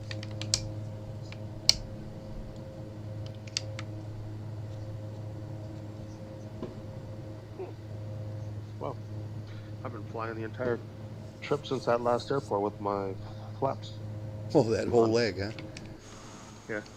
Don't do that. Oh dang! I still had a notch of flaps on mine too. Whoops. You don't even notice it with this plane. No, it's weird that as you're taking off, this is one of the only airplanes that doesn't automatically give you a bunch of notches of flaps. It's just there's no flaps at all when it sets you up on the runway, which is weird. Usually Yeah. it gives you at least one. I didn't notice that. Wow. It also didn't turn on any of the navigation lights either, which almost every other aircraft will at least turn your nav lights on and your landing lights. There's like nothing engaged on this thing.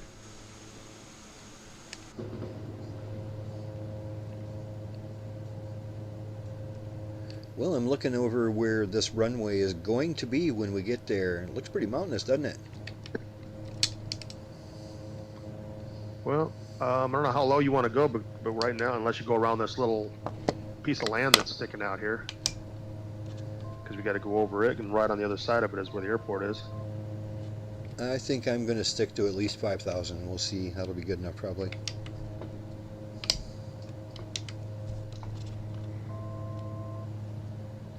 Got to go back up to 5,000.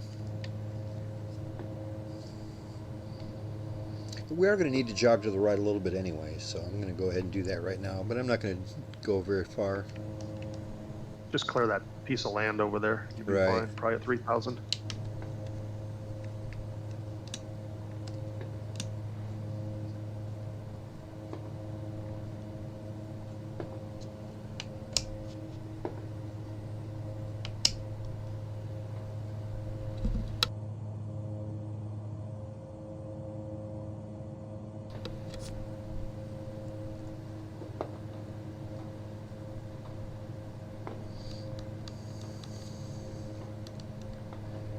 I'm going to turn right to a heading of 287. And our fireworks have officially started.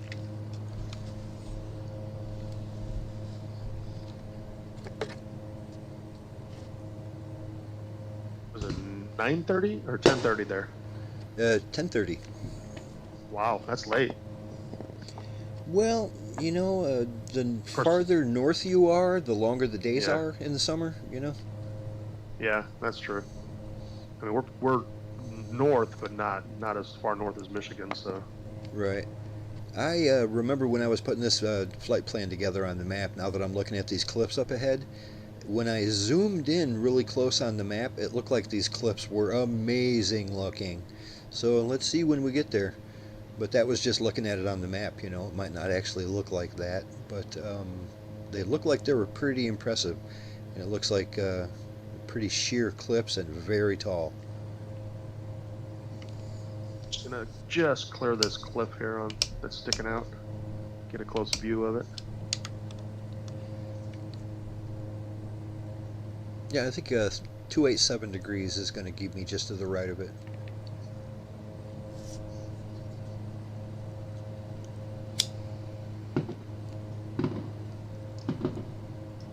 Oh, there's good old Petro down there. Nuovo Petro Padre, the fishing boat. Isn't that like the new Father Pete? Nuevo Pietro Padre. New Pete Padre. New Pete Father.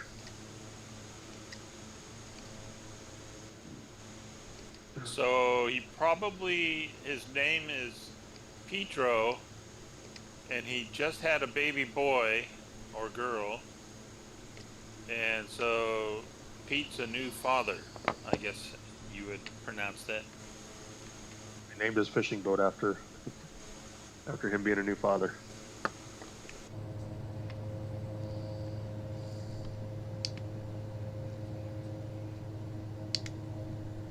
Yeah, when we reach the tip of this little peninsula here with the mountainside on it, just turn left. We'll be lined right up for that runway.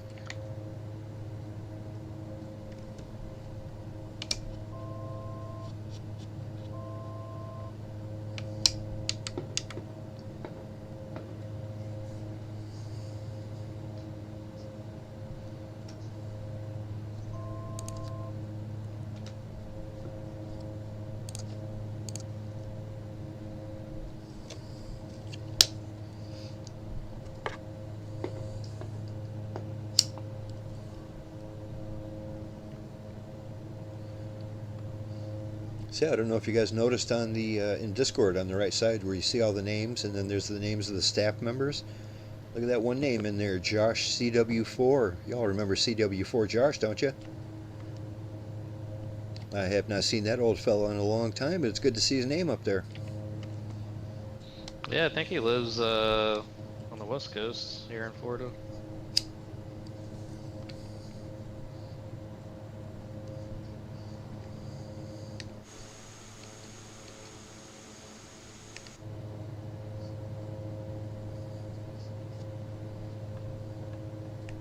Talking about that Josh, right? Yeah, yep. Our old buddy used to fly with us all the time. I think he was big into the Chinook, right? I think so. See, look at these cliffs. Those are pretty impressive, aren't they?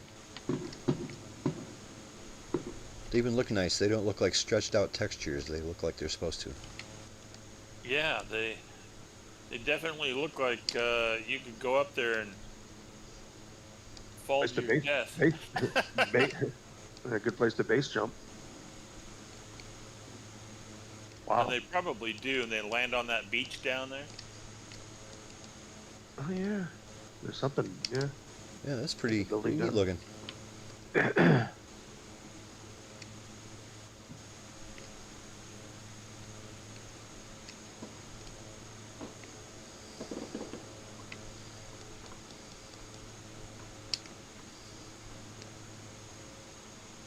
I'm guessing the runway is around here somewhere. It is right on the very next tip of the peninsula there. As a matter of fact, I'm looking right down the pipe right now. See, there's an aircraft, Victor November Delta 944. He's at the airport. Right on. In a perfect approach right now. Lazerbolt's on final. About 9 miles out.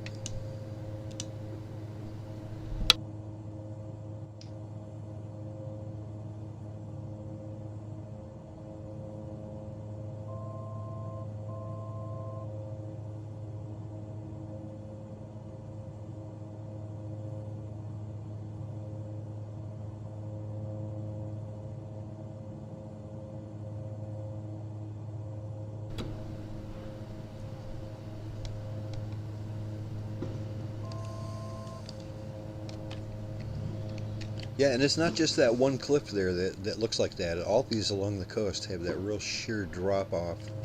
There's so much so that you could tell on the map. It looks strange.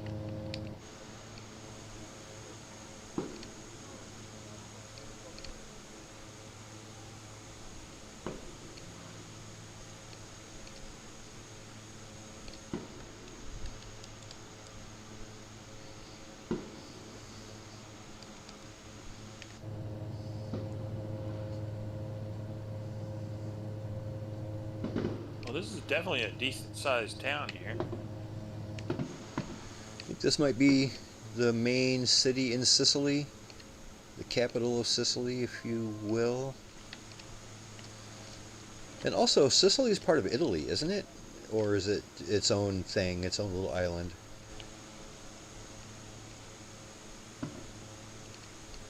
Just saying them together sounds weird, though. Sicily, Italy?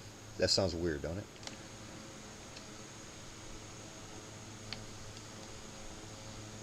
Yeah, I don't know. Oh, there's a big tunnel down there.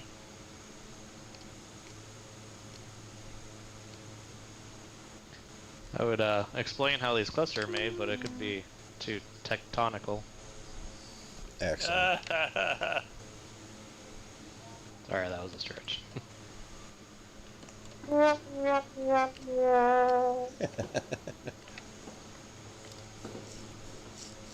Yeah, that's a neat looking mountain for sure. I like that.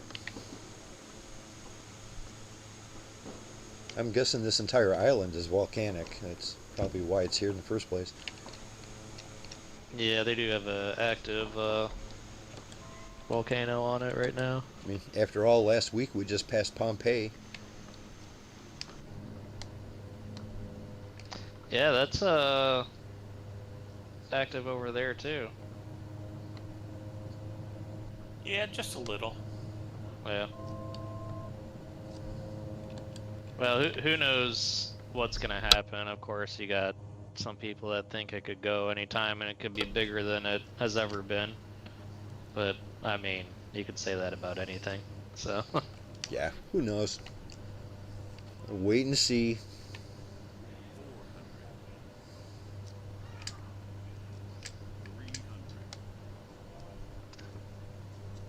Just have some good mask around just in case and continue living on.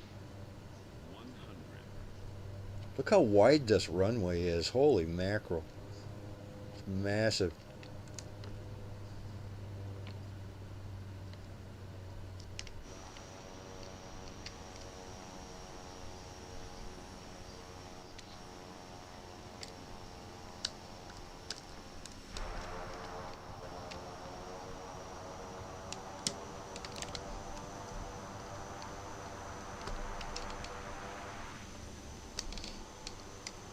I guess I'm just gonna pick one.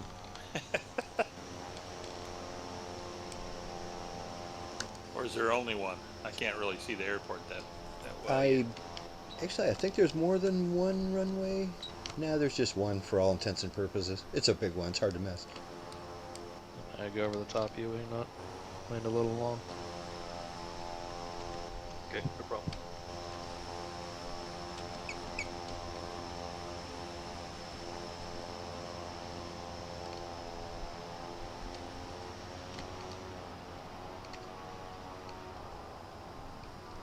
Well, I can tell that DC-3 came in real nice and smooth. I wish it looked like one. Looks like you didn't need hardly any of that runway. Of course, that's the DC-3 for you. It likes to float. It just comes in like a kite. Yeah, it just floats.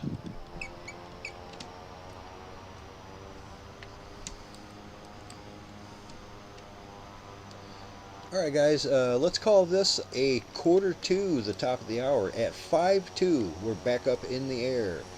5:02, we're in the air, guys. So grab yourself a drink, use the restroom. The fireworks are getting real loud now. Yeah, I was hearing them. Yeah, I think Like what a I hill. said earlier, that they were getting ready to start, that wasn't actually them. That was just some guy down the road. But this is actually them. I can see these. All right, guys, I'll Sounds be like right a back. banger. Grab cocktail. Just a reminder, everybody, anyone who would like to join us, please do. We would encourage that. We're pretty fun guys around here. We like to have a good time, and it's pretty casual, and you would have a good time. If you'd like the information for the flights, it is in the description of the video, and you can get the game on GamePass. So that's a good way to save a bunch of money. It's pretty expensive otherwise. But yeah, one of these days, hop in, say hey. If you don't feel like hopping in Discord, that's fine. Just fly with us. Or you can hop in Discord too. All the information of that is also in the description. So join us one of these days if you and like and subscribe and all that jazz. Did you hear that? He called us mushrooms. I did say you guys are fun.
Say, Control Freak, you there?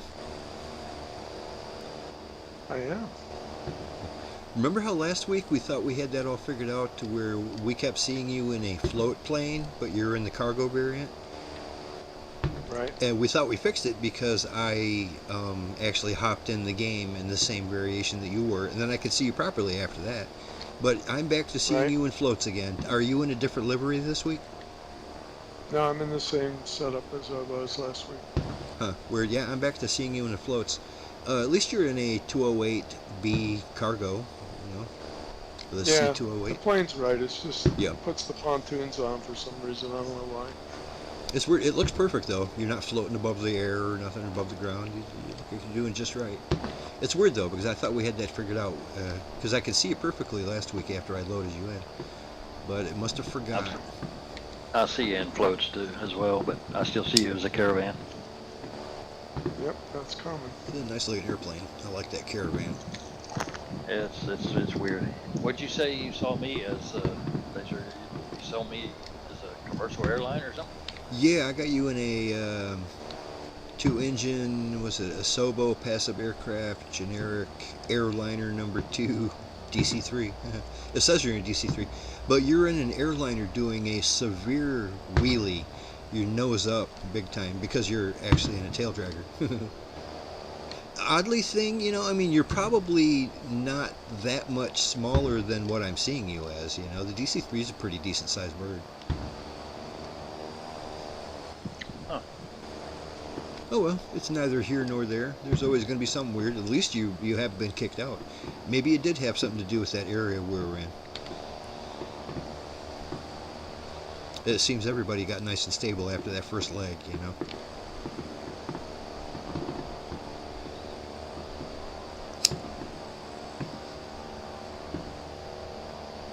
I have never been accused of being stable. That Not don't many happen, huh? I'm sorry. Nice. Been a while since I've heard crickets at an airport.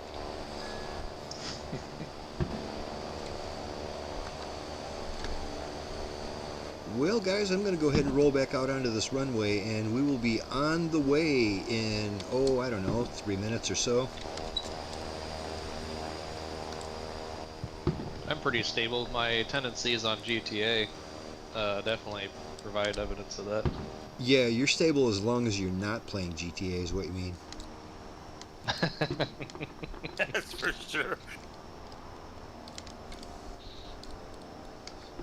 Travis is like the mad fire bomber in GTA. He just can't control himself. And then he stands right there watching it burn.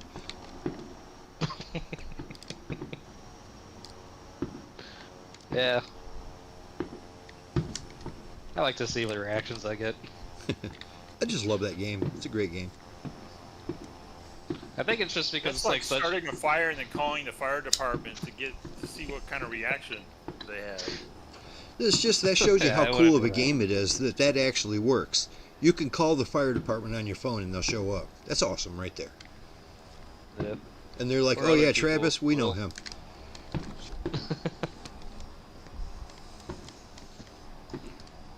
Oh yeah, Travis? Oh yeah, he definitely started it. I mean, shooting you or something like that would be too easy. But if I can light you on fire and kill you then we're getting somewhere. Guys, after we take off out of here, we're going to take a left-hand turn and head down to a POI called Scalea di Turchirada or something like that. It's going to be cool. Don't know what it is, but it's going to be really cool. After that, we're going to be flying directly over the main part of the island. And actually, both of these 2 legs we should probably climb a little bit. I'm not 100% sure that 6,000 is enough, but I'll bet you 7,000 will get us there. So let's count on 7,000 for both of our remaining 2 legs. Boy, I was only born with 2 legs. You're a lucky guy.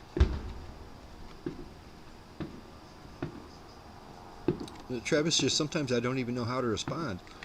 I want to, but I got nothing. I got nothing.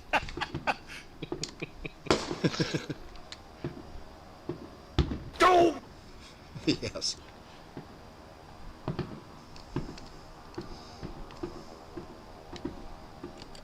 Don't forget your flaps, and then don't forget to put them away. Actually, this is such a long runway, we surely won't need them.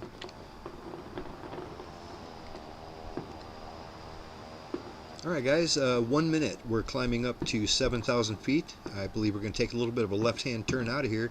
We're heading towards that POI.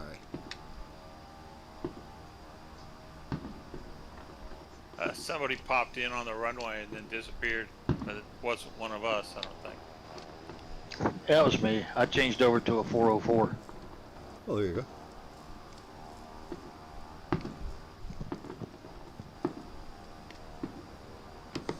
Alrighty, y'all, Looking at a Lazerbolt website. is rolling. As soon as I take my brakes off, Lazerbolt is rolling. Rolling. Hope you're not a website, Bob, because you're gonna still crash. What? The 404 error. Oh, ha ha. Oh, that dude, that was deep. Error. That was multi-layered.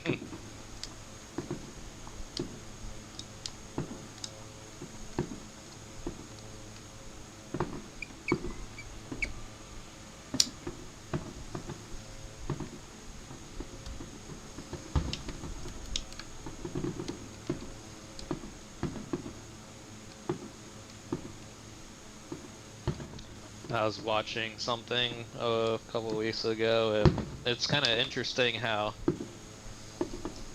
you know, usually like you make acronyms, right, to shorten things down. Well, World Wide Web has less syllables in it than www. Yeah, exactly. Takes I was just longer thinking that when you mentioned the topic. I was like, yeah, like World Wide Web. Weird though, somehow it still feels easier to say www, but it's 3 times as many syllables. Yeah, it's crazy.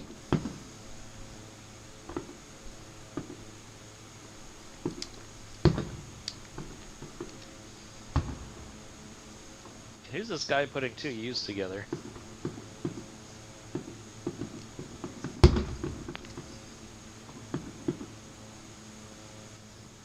I think Longhorn might still be fixing his martini there. Oh, we left him back there, didn't we? I don't know how that feels.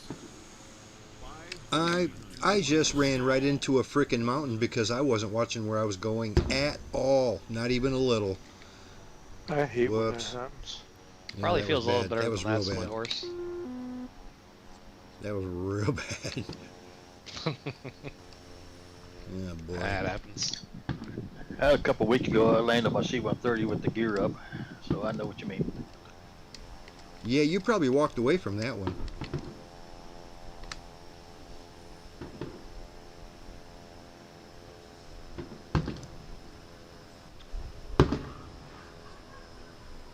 I had to switch over to the 408 accordion livery.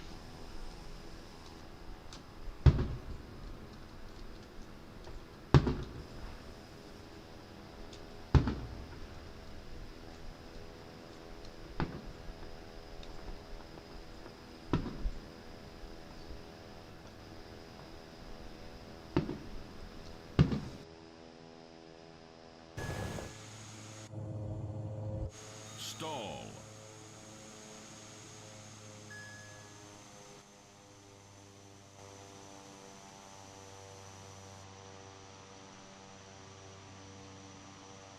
Yeah, there's some tall mountains here that I had to do a little canyon flying to get to the other side of some of these mountains. Stall. Stall. Stall. Stall.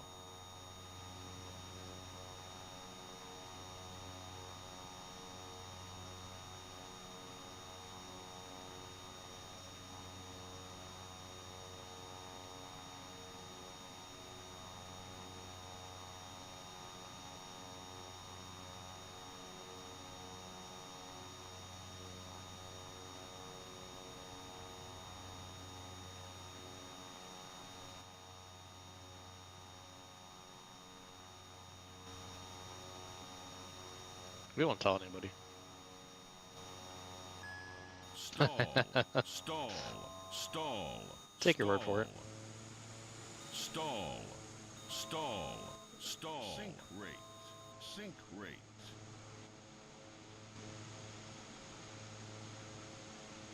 I step away for a couple minutes and I miss the show. You go.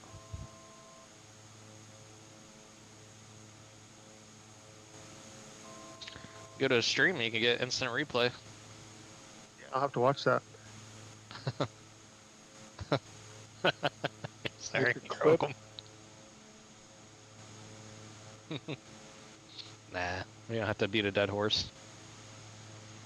Sorry, I didn't mean to call you a horse.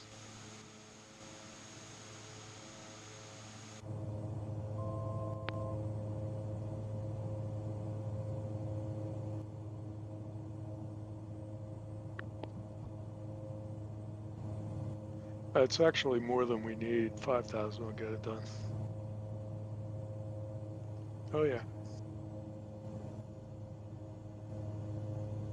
And creeping along at 4,000, skimming the tops of these closer mountains here.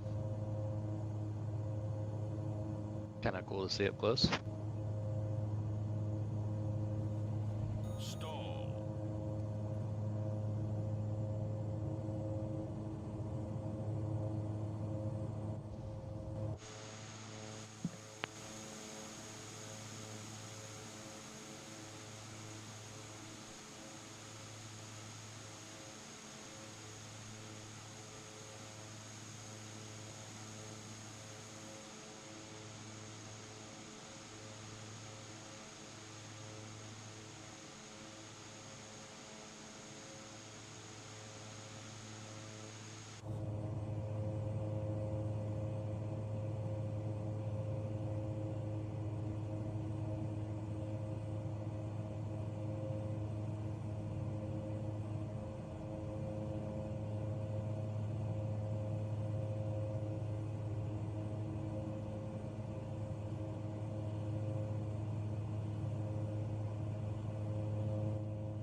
Yeah, I just fixed my graphics because every time I had reinstalled it, reset them all, of course, like we were saying earlier, and yeah, wow, everything's like really sharp and nice looking now.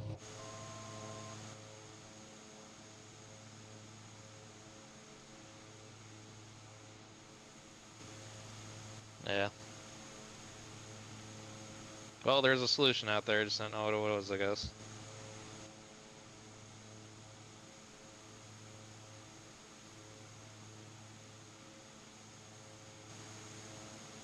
I don't think so. When I go into the data, after all this, I don't know for sure because, well, I probably did reset it. My controls already are kind of have a default profile and this plane meets it, so I haven't really messed with it too much even Right. before. I can't really give you 100%. I think it does if you uninstall, but if you go into the beta, I think it keeps it. I don't know. Yeah, it's because it's weird like that. Sometimes, I mean, with it all being on the cloud, it seems like you could reinstall the game and not have to redo your controls. But I don't know. Like I said, I just reinstalled everything like 2 weeks ago, and I had to redo everything, top to bottom. Yeah. It's very time consuming, but maybe it's good to do every once in a while. You find things in there, it's like, oh, I didn't know that existed. And Well, and they're adding stuff too all the time. Maybe not so much on the control side, but there's new options all the time. yeah. I kind of want to do some more of the like career stuff. I kind of wish they had that little bit more opened up where you could like set your own mission, I suppose. Yeah. And Yeah, I had a lot of fun. I haven't played the career mode in a long time, but I was quite hooked on it for like the first month or so.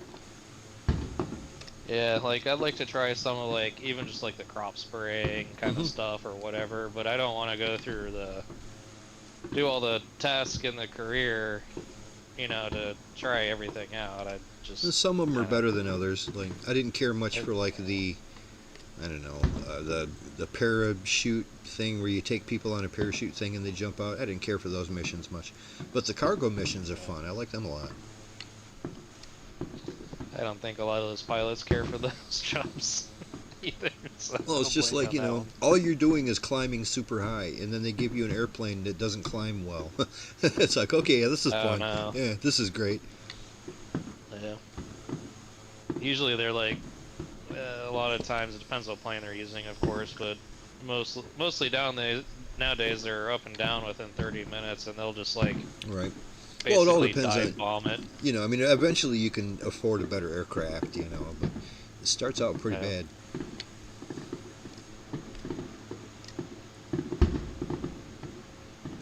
Yeah, it'd be nice. I'm sure they probably will open it up at some point, but they have to make the, you know, menu system and everything to be able to utilize all that.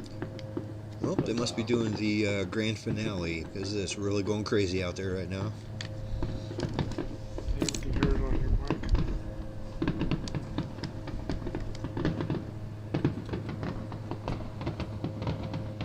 Yeah, I've never watched a fireworks show with a subpar finale.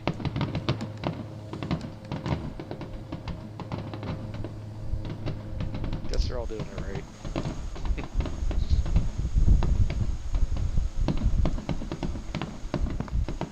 Ah, there you are, laser flying over me. Slow down a little bit so you can catch up.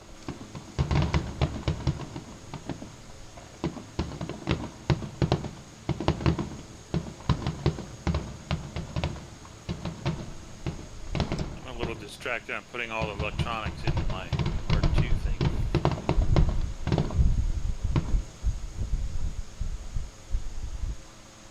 Wow, So laser, I almost hit that same mountain. Oh, I yeah, looked up it's going, oh crap! it's a lot taller than I thought it would be, and I just didn't climb enough. I didn't climb quick enough.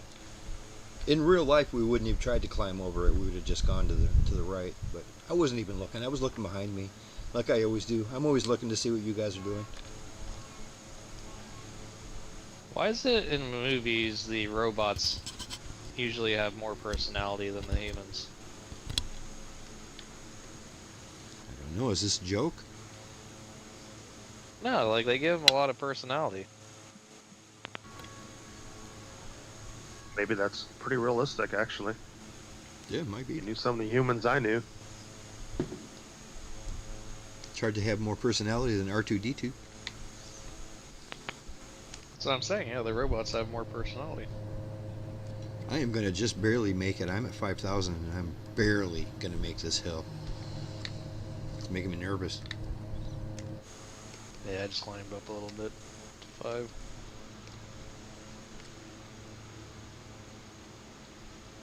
You don't want to die on that hill, right? I left everything on that last hill.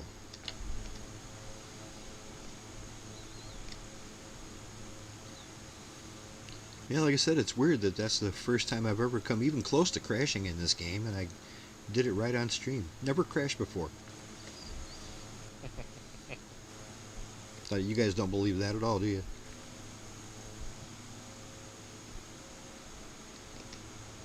With all the crazy stuff we used to do. Oh, I've crashed a lot before. But that was bad. I felt really stupid when I just I smacked it, I mean hard, just like I wasn't even trying to go over it. That's what happens when you're looking behind you the whole time. I didn't remember that push to talk one. That was Well, somebody maybe has even to more keep an eye fun. on Travis.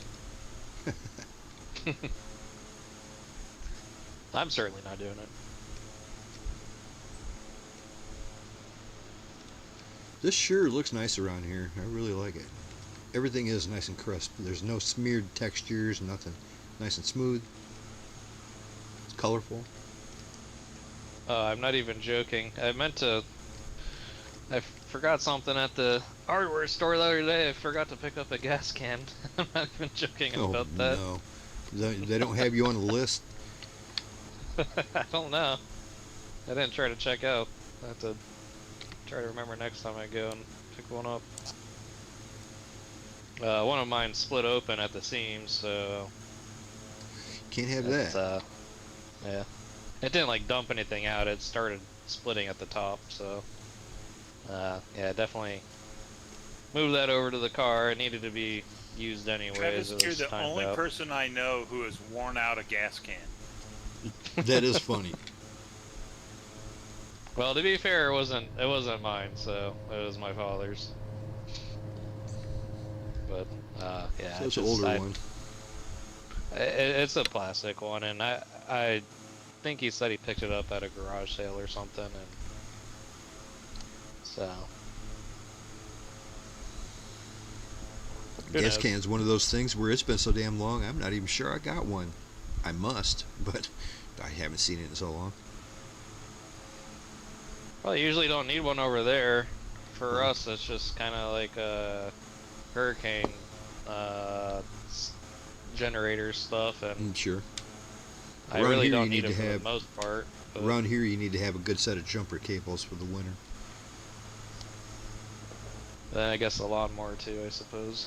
That's it. I got a electric trimmer now, so I got fed up with tinkering with mine. And really, I guess the biggest gripe I have about the gas ones is that after I'm using it for 30 minutes, the vibrations like get into my hands and stuff, and it makes my hands like tingly and weird feeling, and I don't like that.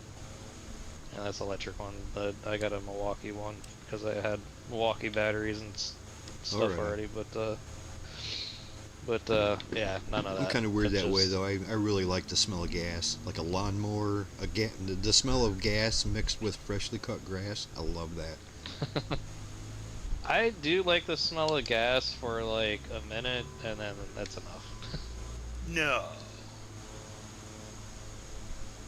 I like the smell of it when it's burning, specifically around people course you do. that I know. No, I'm just kidding.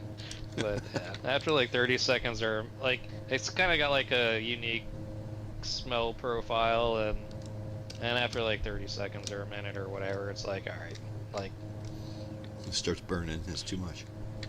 time to put the huffing bag away. Alrighty, I'm just kidding. whenever this point of interest pops up, let's go ahead and do a circuit around it and check her out really good before we move on to the other one. Was that bunch of windmills up here on the left on these peaks? Oh yeah, right up on top of that hill? Sure. You're going to be just to the left of us. Yeah, I'm just over the top of those now, turning around.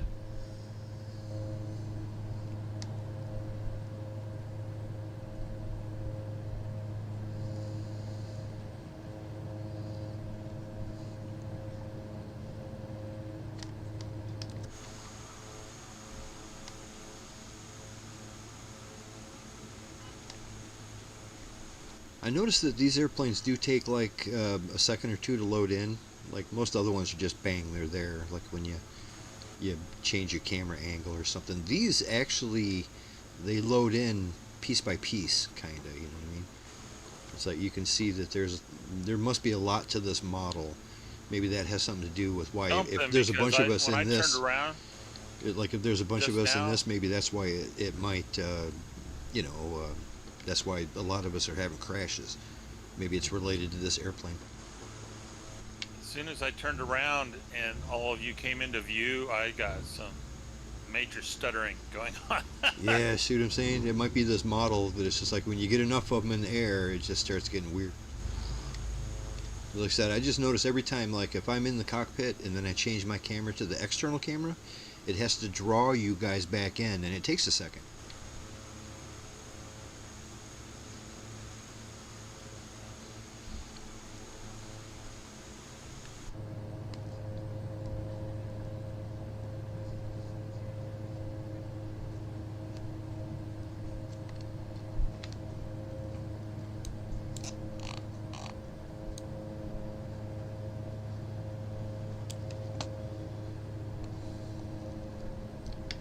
Do the windmills move faster in higher winds? I've never noticed that. They seem to be moving like real slow right now. Yes, they do.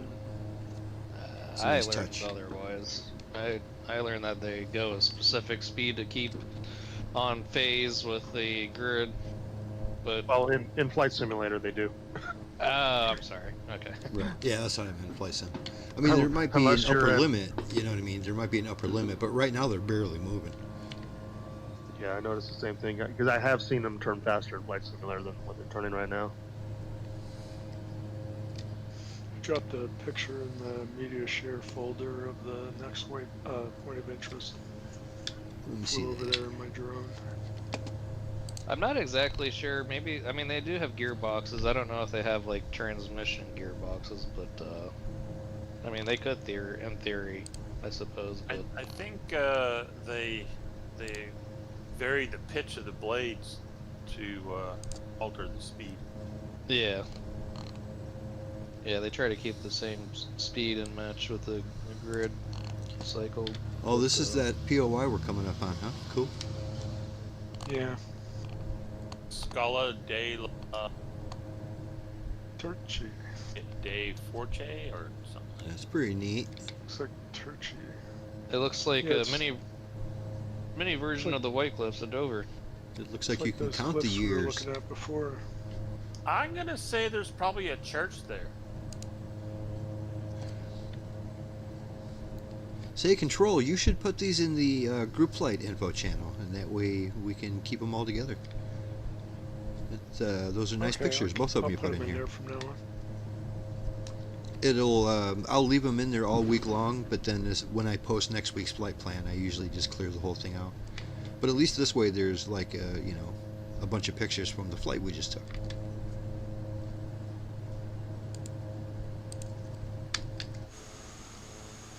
Alrighty, I was looking at your picture and almost forgot I'm coming up on the real thing here.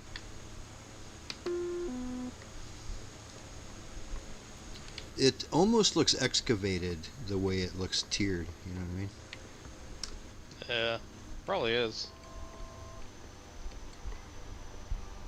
Like maybe some kind of limestone or some kind of something that they were using a lot of. Probably this whole city's built out of that.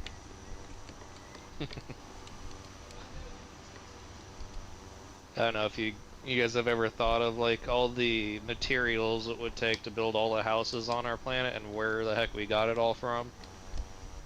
And just the amount is just mind-boggling when you think about it. A lot of material.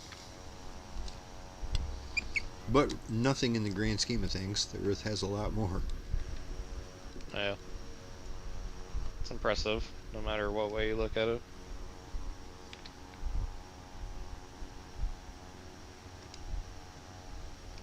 I've been reading about how if the lumber industry would transition over to making boards out of hemp grows extremely fast, Yes, that does. and if they could make it out of hemp and have a good time doing it. I would like to see that industry come back. I know during World War II they used to have an ad called Hemp for Victory, and was encouraging people to grow hemp to make all kinds of things, and ropes and stuff were really good. Like the fiber is a really robust fiber.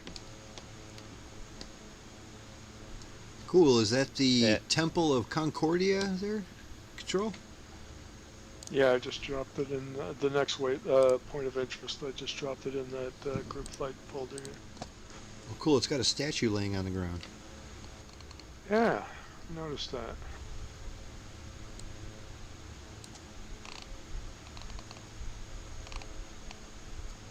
Awesome. Once again, they took the time to model this.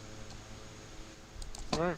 And how many people are even going to see it? You know, out of the millions of people who play this game, what percent of people are even going to see this? Like 0? 6? You know, At least so it's 6 crazy. people. It's, like I said, they put so much work into it. It's a big world, and they're always putting work into it. And like I said, there's no way to see everything. It's pretty impressive the detail they put into it. Well, I guess people that live here and have the flight sim, I guess they would see it. And that's true. A lot of locals probably the first thing they do is check out their local hotspots to see if they're in the game. You know. 400. Yeah, But when they yeah, But still, I This bet is you that's a just pretty really small incredible. percentage of people.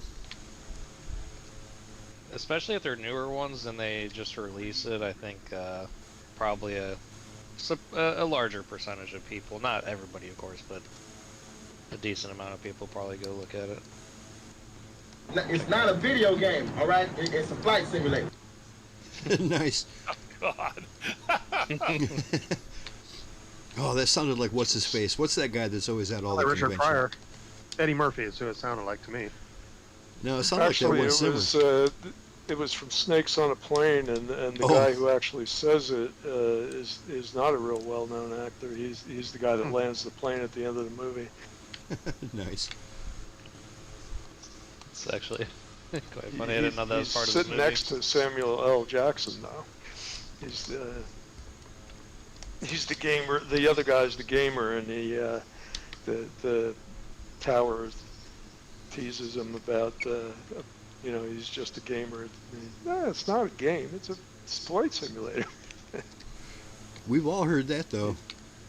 He knows how to land Definitely. that I mean, plane. back in the day, people used to yell at you when you called it a game. You don't call it a game. Mm-hmm.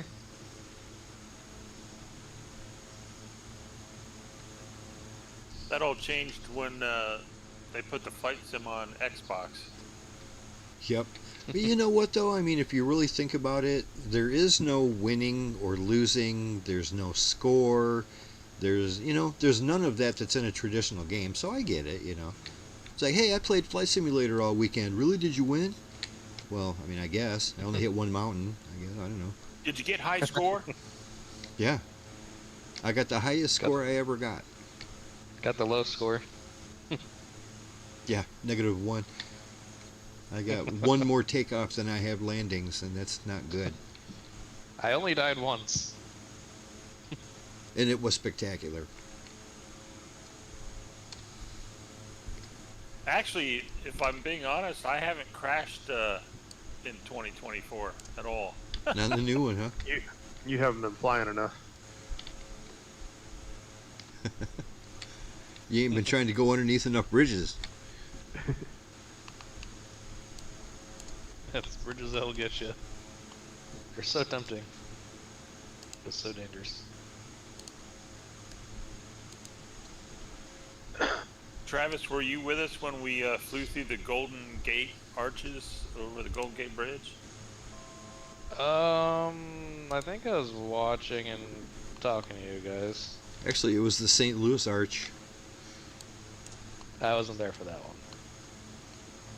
If I'm thinking of what you're thinking of. He was flying with us in San Francisco that time when we went down right down the Golden Gate Bridge. That's right. We flew That the was a Optica. little nerve-wracking, just not knowing how wide your wings are and how wide that opening is, trying to stay directly in the center. Oh, Yeah, I flying made it down all the bridge at the end itself. and hit a beam right before I come out of it. Glad that they object modeled that properly, where we're so used to in the past, where you just fly through objects, and I know it can be a little annoying to hit it, but it's Yeah. all part I of think it. the cables you could go through, but the pylons, no. Well, gentlemen, our last stop of the evening is going to be Lima, India, Charlie at Fontanarossa. When we get there, we're going to be landing runway 8. It's 8,700 feet, super huge runway, ILS. We actually have an ILS approach, so if anybody's interested, the ILS approach is 109.9 is the frequency for that. That's runway 08. Frequency 109.9. That is at a magnetic heading of 080. So just plain old 080 degrees magnetic. And it's a big old asphalt runway, so it should be hard to find. So count on that, runway 8, when we get to Fontanarossa.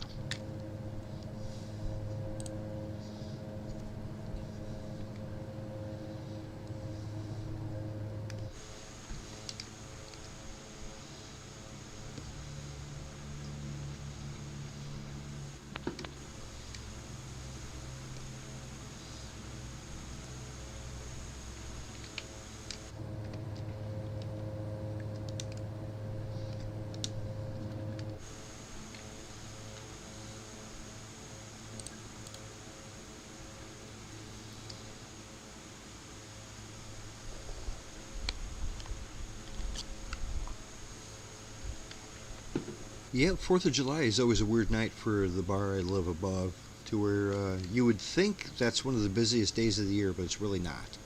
It's really not. Everybody's outside all day long. The only time it's busy is if it rains. But now that the fireworks are over and everybody's trying to make this mass exodus out of town, all the streets are all clogged up, and a lot of people just go to the bar and wait it out, you know. So that's when it gets busy. Now that the fireworks are over, the last couple hours of the bar are going to be busy as hell. Makes sense to me.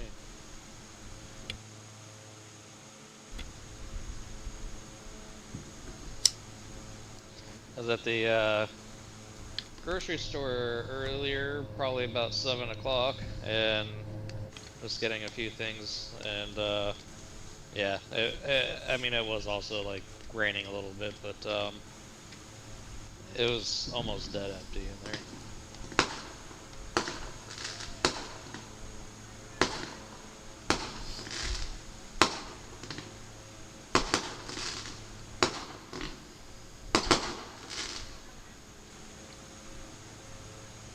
Popping off. Right on. Kids are having a good old time tonight. I bet you all the dogs in town are not, but people are having a good old time. Yeah, my cat's not very excited about it. I doubt if I will hear anything. People around here, they don't light fireworks off here. They're not that kind. They don't want to go for a round two? Well, you know, this place, I've seen pictures. This place was a tinderbox. I mean, it was so overgrown with trees and bushes and stuff.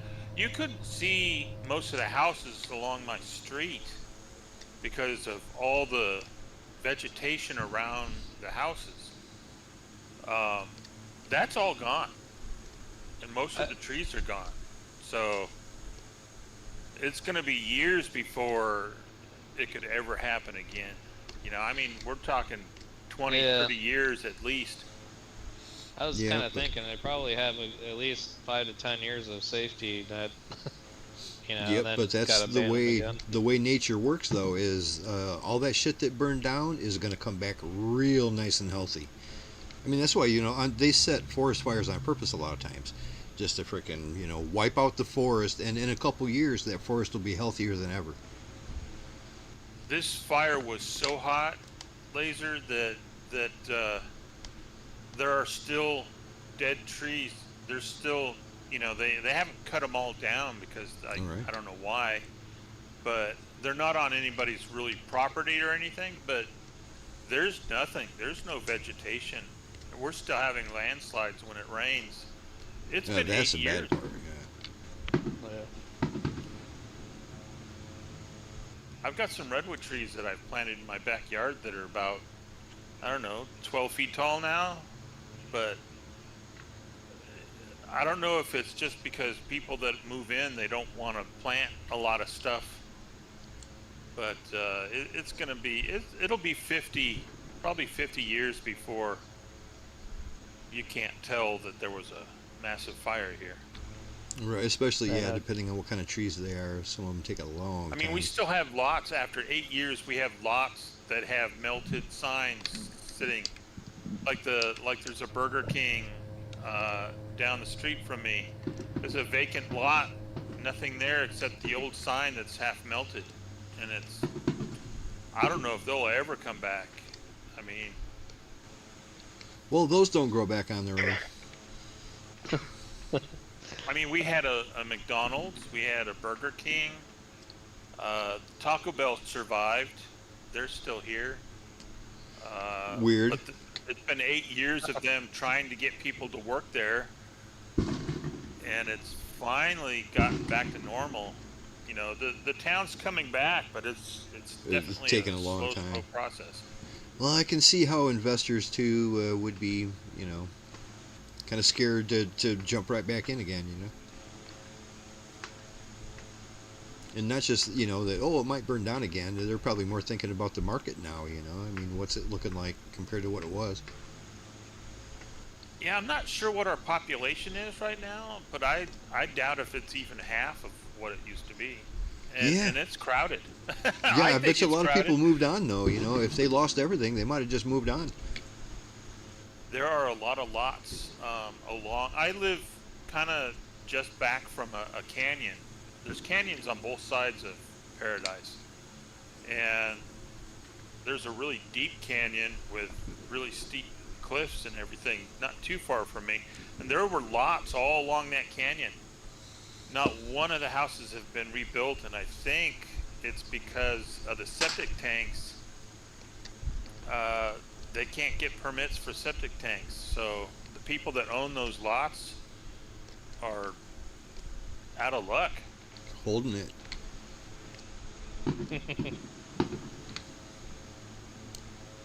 That's kind of crazy. That changes the whole value of the land.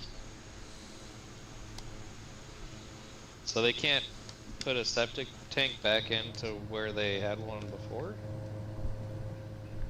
Yeah, everybody who rebuilt had to have new septic tanks put in, but the ones along the cliff there, I don't think are up to code to put a new septic tank in. So I'm not really up to 100% on sure what's going on with that, but not one single house along that ridge has been rebuilt. Yeah, I don't want to get into the nitty-gritty of that anyway, but yeah, that's kind of... probably what you're saying is there's probably new code over the years put in, and it doesn't meet the new code anymore. And oh yeah, these houses were, yeah, 80 years old, and kind of things have changed. Kind of sucks for the homeowners because now the value of their property is, if you can't build a house on it, essentially, then the value of the property could potentially plummet big time. So yeah, I'd be suing PG&E to buy me the retail value of my property if it was good. Yeah, that's like one of my biggest fears is to get into a decent accident or like a totaling accident of a car or any. I don't really want anything, obviously, but because for them to pay off my car, for the insurance company, it's an old car, it'd be fairly cheap. But even if they gave me, $5,000 to $8,000, like to find something that's running perfectly, reliable, I can count on, and I guess the paint's not good anymore, but has all the other stuff. It's going to be a big hassle to find it in the first place, and then it's not going to be as cheap as it was when I bought my vehicle. So yeah, I hear you. I know I'll never get into an accident, or at least I'll never cause the accident. But I've watched enough videos of people all of a sudden, not turning with the road and plowing into people. How do you? I mean, I've avoided a head-on. Not about 15 years ago, I was with my mom and we were driving, and this guy said, "I'm going to pass all these big rigs, and it's only a 2-lane road." And here he is, and I'm like, does this guy not see me? I had to pull over on the right side of the road because he would have hit me head on. He wasn't slowing down or anything. It's like he played chicken with me. I was so pissed. If it was just me, I might have let him hit me. Yeah. Well, that's the problem with with that kind of your life, with accidents like that. It's like it's not always anybody's fault. You know what I'm saying? A lot of times it's nobody's fault. It's like, whoop, that freaking thing fell off of that truck. How many videos do you see of that? Or whoop, that tree fell down, or that big rock, or just anything. It was a close call. My car at the time was screaming at me, but I didn't have it didn't lock the brakes up. The car that I have now would have slammed on the brakes, and probably would have been a bad thing since I had to swerve over on the right. Luckily, I had a nice shoulder to swerve onto. Made the right choice.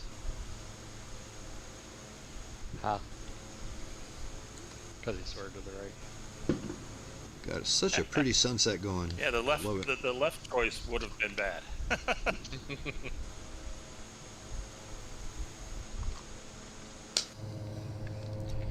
Gentlemen, we are 23 miles out from our final destination here. I'm going to go ahead and start bringing it down to about 3,000 feet. I'm not too big of a hurry. I'm only at 5,000 right now. But This our can't be right. runway It's is not dark out yet. it's getting there. Like I said, I got some really nice colors happening for me. But our runway is pretty much straight in. We're doing runway 8 right now. I have a heading of 077. So runway 8 is going to be pretty straight in. Like I said, about 30 miles or so. I'm going to drop her down. Not in 30 miles. I'm going to drop her down now. Speaking of accidents, didn't I just hear a car horn? That was, like I said, there's a mass exodus from town right now. Everybody's leaving the fireworks. The beach was just elbow to elbow all the way down the beach. There's a ton of people in town. And yeah, like I said, it's bumper to bumper as people are trying to get out of town. So I'm sure lots of frustrated horn honks happening. Happy Independence Day, Coast. Welcome. Coast, Hold on. greetings. Hey, buddy, Can we you hear me missed at you. all? Yeah. You working? Yeah, No, we we're- can't hear you at all. Yeah, it's good to hear you, buddy. Happy Independence Day. Yeah, happy 4th. Yesterday was my daughter's birthday. Tomorrow is my brother's birthday. Wow. Boy, you 3 were holidays in a row. yeah, good deal. Do you tell them when they're young that it's like, yeah, this is all these fireworks are for you? No, but then again, I'm not Nope. too smart. She'd have figured that out. Huh? Daddy had to pay a lot of money for these fireworks. Oh, summertime is murder for me because of all the birthdays and anniversaries and everything else. It's just we're just going forever every day. One thing after another. I do see a We runway got right my, over there, but that's not ours. Yeah, my wife's birthday, my birthday, and our anniversary are all in pretty much the same week. Anyway, Well, I it's was good to see you, buddy.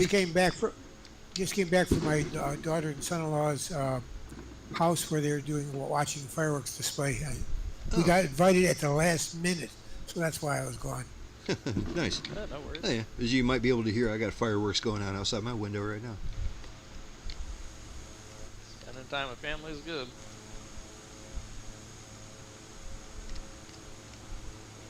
When As you long get as you're not lighting them in the bar, you're good, Laser. You know, we had some full dew, I don't know, last year. I don't know if it was 4th of July or not, but some biker dude, there was a whole bunch of bikers and stuff, and one of them pulled his bike into the bar, just the back wheel, and just let it rip. Filled the whole bar full of frickin' exhaust, and it was just, what an idiot. Thought it was funny. It was loud. Of course, everybody hated it. He didn't come back. It reminds me of my dad. He, when he was I don't know if he was a teenager still, but he was really young. He and his best friend, buddy, went and they were, I don't know the full real story, but supposedly they were disrespected in the bar. And so they hopped on their bikes and rode through the front doors and out into the back alley through the bar. Cowboy style. That's more funny. Yeah, just doing a burnout on the doorstep of the bar is kind of fucked Yeah. up. You get shot at down here in Florida for doing that crap. Well, maybe not in a bar, but Florida man wouldn't have nothing to do with that, huh? hit with your cane. Florida man feeds biker to alligator. I can see the headline right now. Guys, we're about No 10 and a half charges. miles out. I can see the runway clearly. It looks like a pretty nice approach. So, yeah, we'll get down on the ground. We'll find some place to park on the tarmac. That'll be that. sure Got a it's little- happening. Gone a little long today, huh? Yeah. I don't know what it is. Maybe a little bit longer flight plan.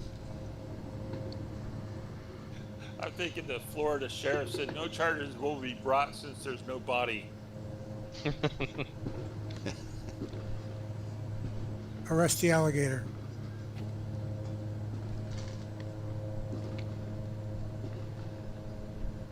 It is pretty rare for us to get alligator attacks, but it does happen every once in a while. Yeah, once in a while.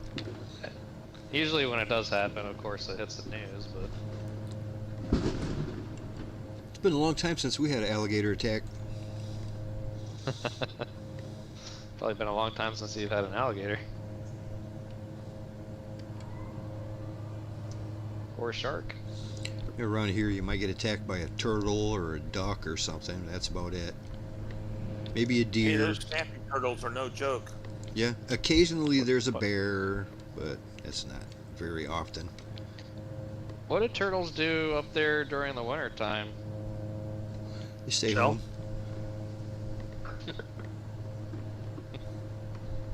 Gee, thanks.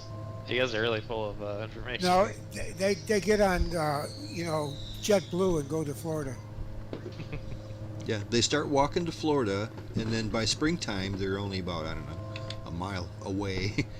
So they turn around and start heading back where they came from. Keeps them warm. I've seen some big turtles in our creeks here. I saw one that looked like it was at least 50 pounds. That's why the interstate gets blocked up all the time. I was wondering.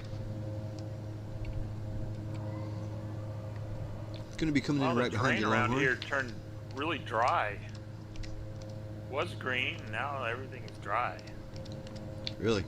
Oh, it's been a nice, beautiful green spring around here. Like I said, it's been raining just a little bit every night, or maybe an hour, just enough to keep No, everything I'm just talking about it beautiful. in the sim. Maybe they took the imagery over here during fall or something like that. Different season.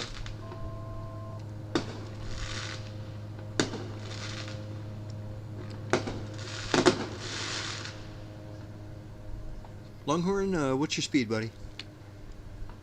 112. Right on. I'm trying to stay behind you here. Boy, Yeah, I'm on the you, ILF.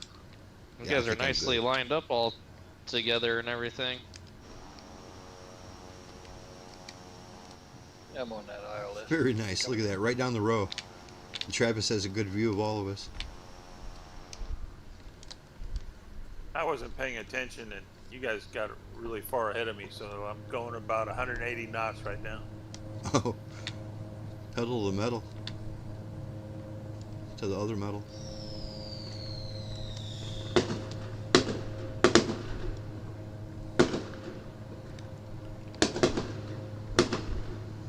Try to sneak in here behind control a little bit closer. Not too close, hopefully.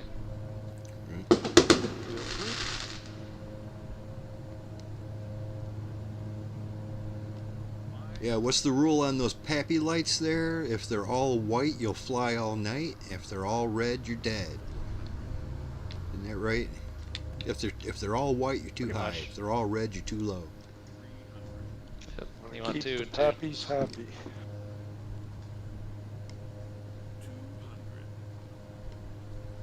Huh, messing with these pitch controls really can speed your plane up. Oh yeah, especially with those old birds. They like that DC-3. That responds to that big time. They used to use that to their advantage on purpose. I eked out another 2 knots.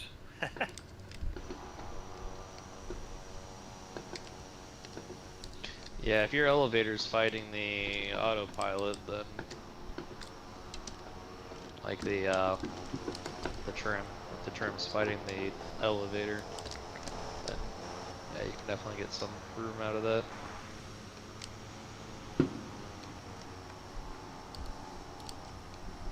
I'm talking about the pitch of the props, though. Ah, yeah, that too. Oh, I thought you were talking about your nose.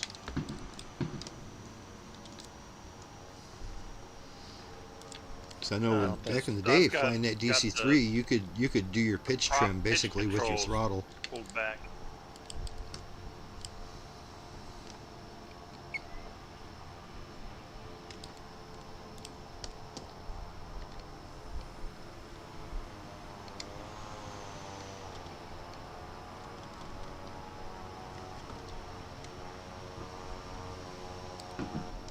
managed to eke out another 3 knots by pulling back on the pitch control.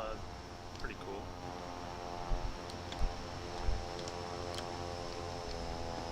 Yeah, I think they made a movie out of that. They called it Pitch Perfect. Aha! Nice.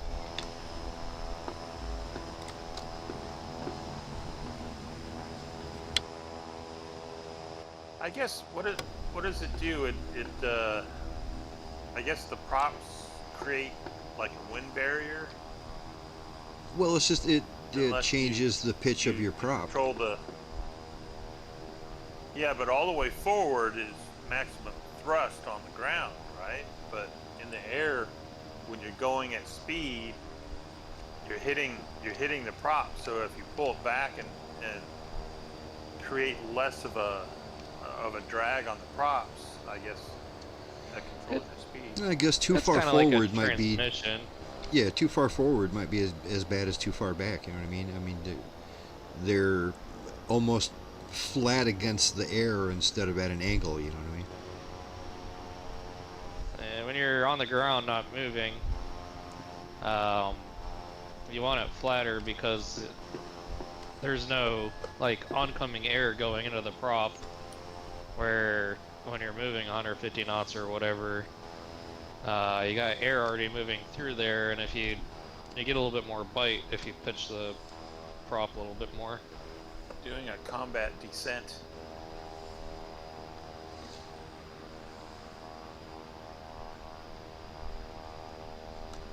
I was sitting there messing around trying to go fast, and all of a sudden, oh, there's the airport. There we are. You made it. Hey, Laser, I'm in the 404 now, right beside you on your right wing. What do I look like to you now that I've changed? To me, you look like, I think it's a 404 or a King Air.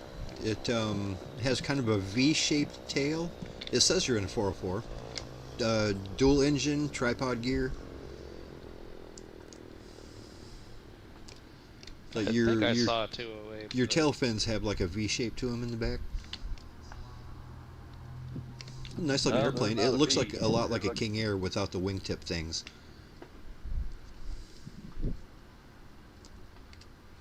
Is that about right? What it's supposed to look like? Except it doesn't have the V tail. Yeah, it's not extreme or nothing, but they definitely go up on the ends. I don't know if you can see it on the stream or not. There's a massive engines going on. The tail numbers are gone for me Really? on your planes. Yeah, me too. Yeah. I don't Yeah, see I can still anybody see 'em. anymore. I can still see Control Freak over there. I don't know if I see Bob.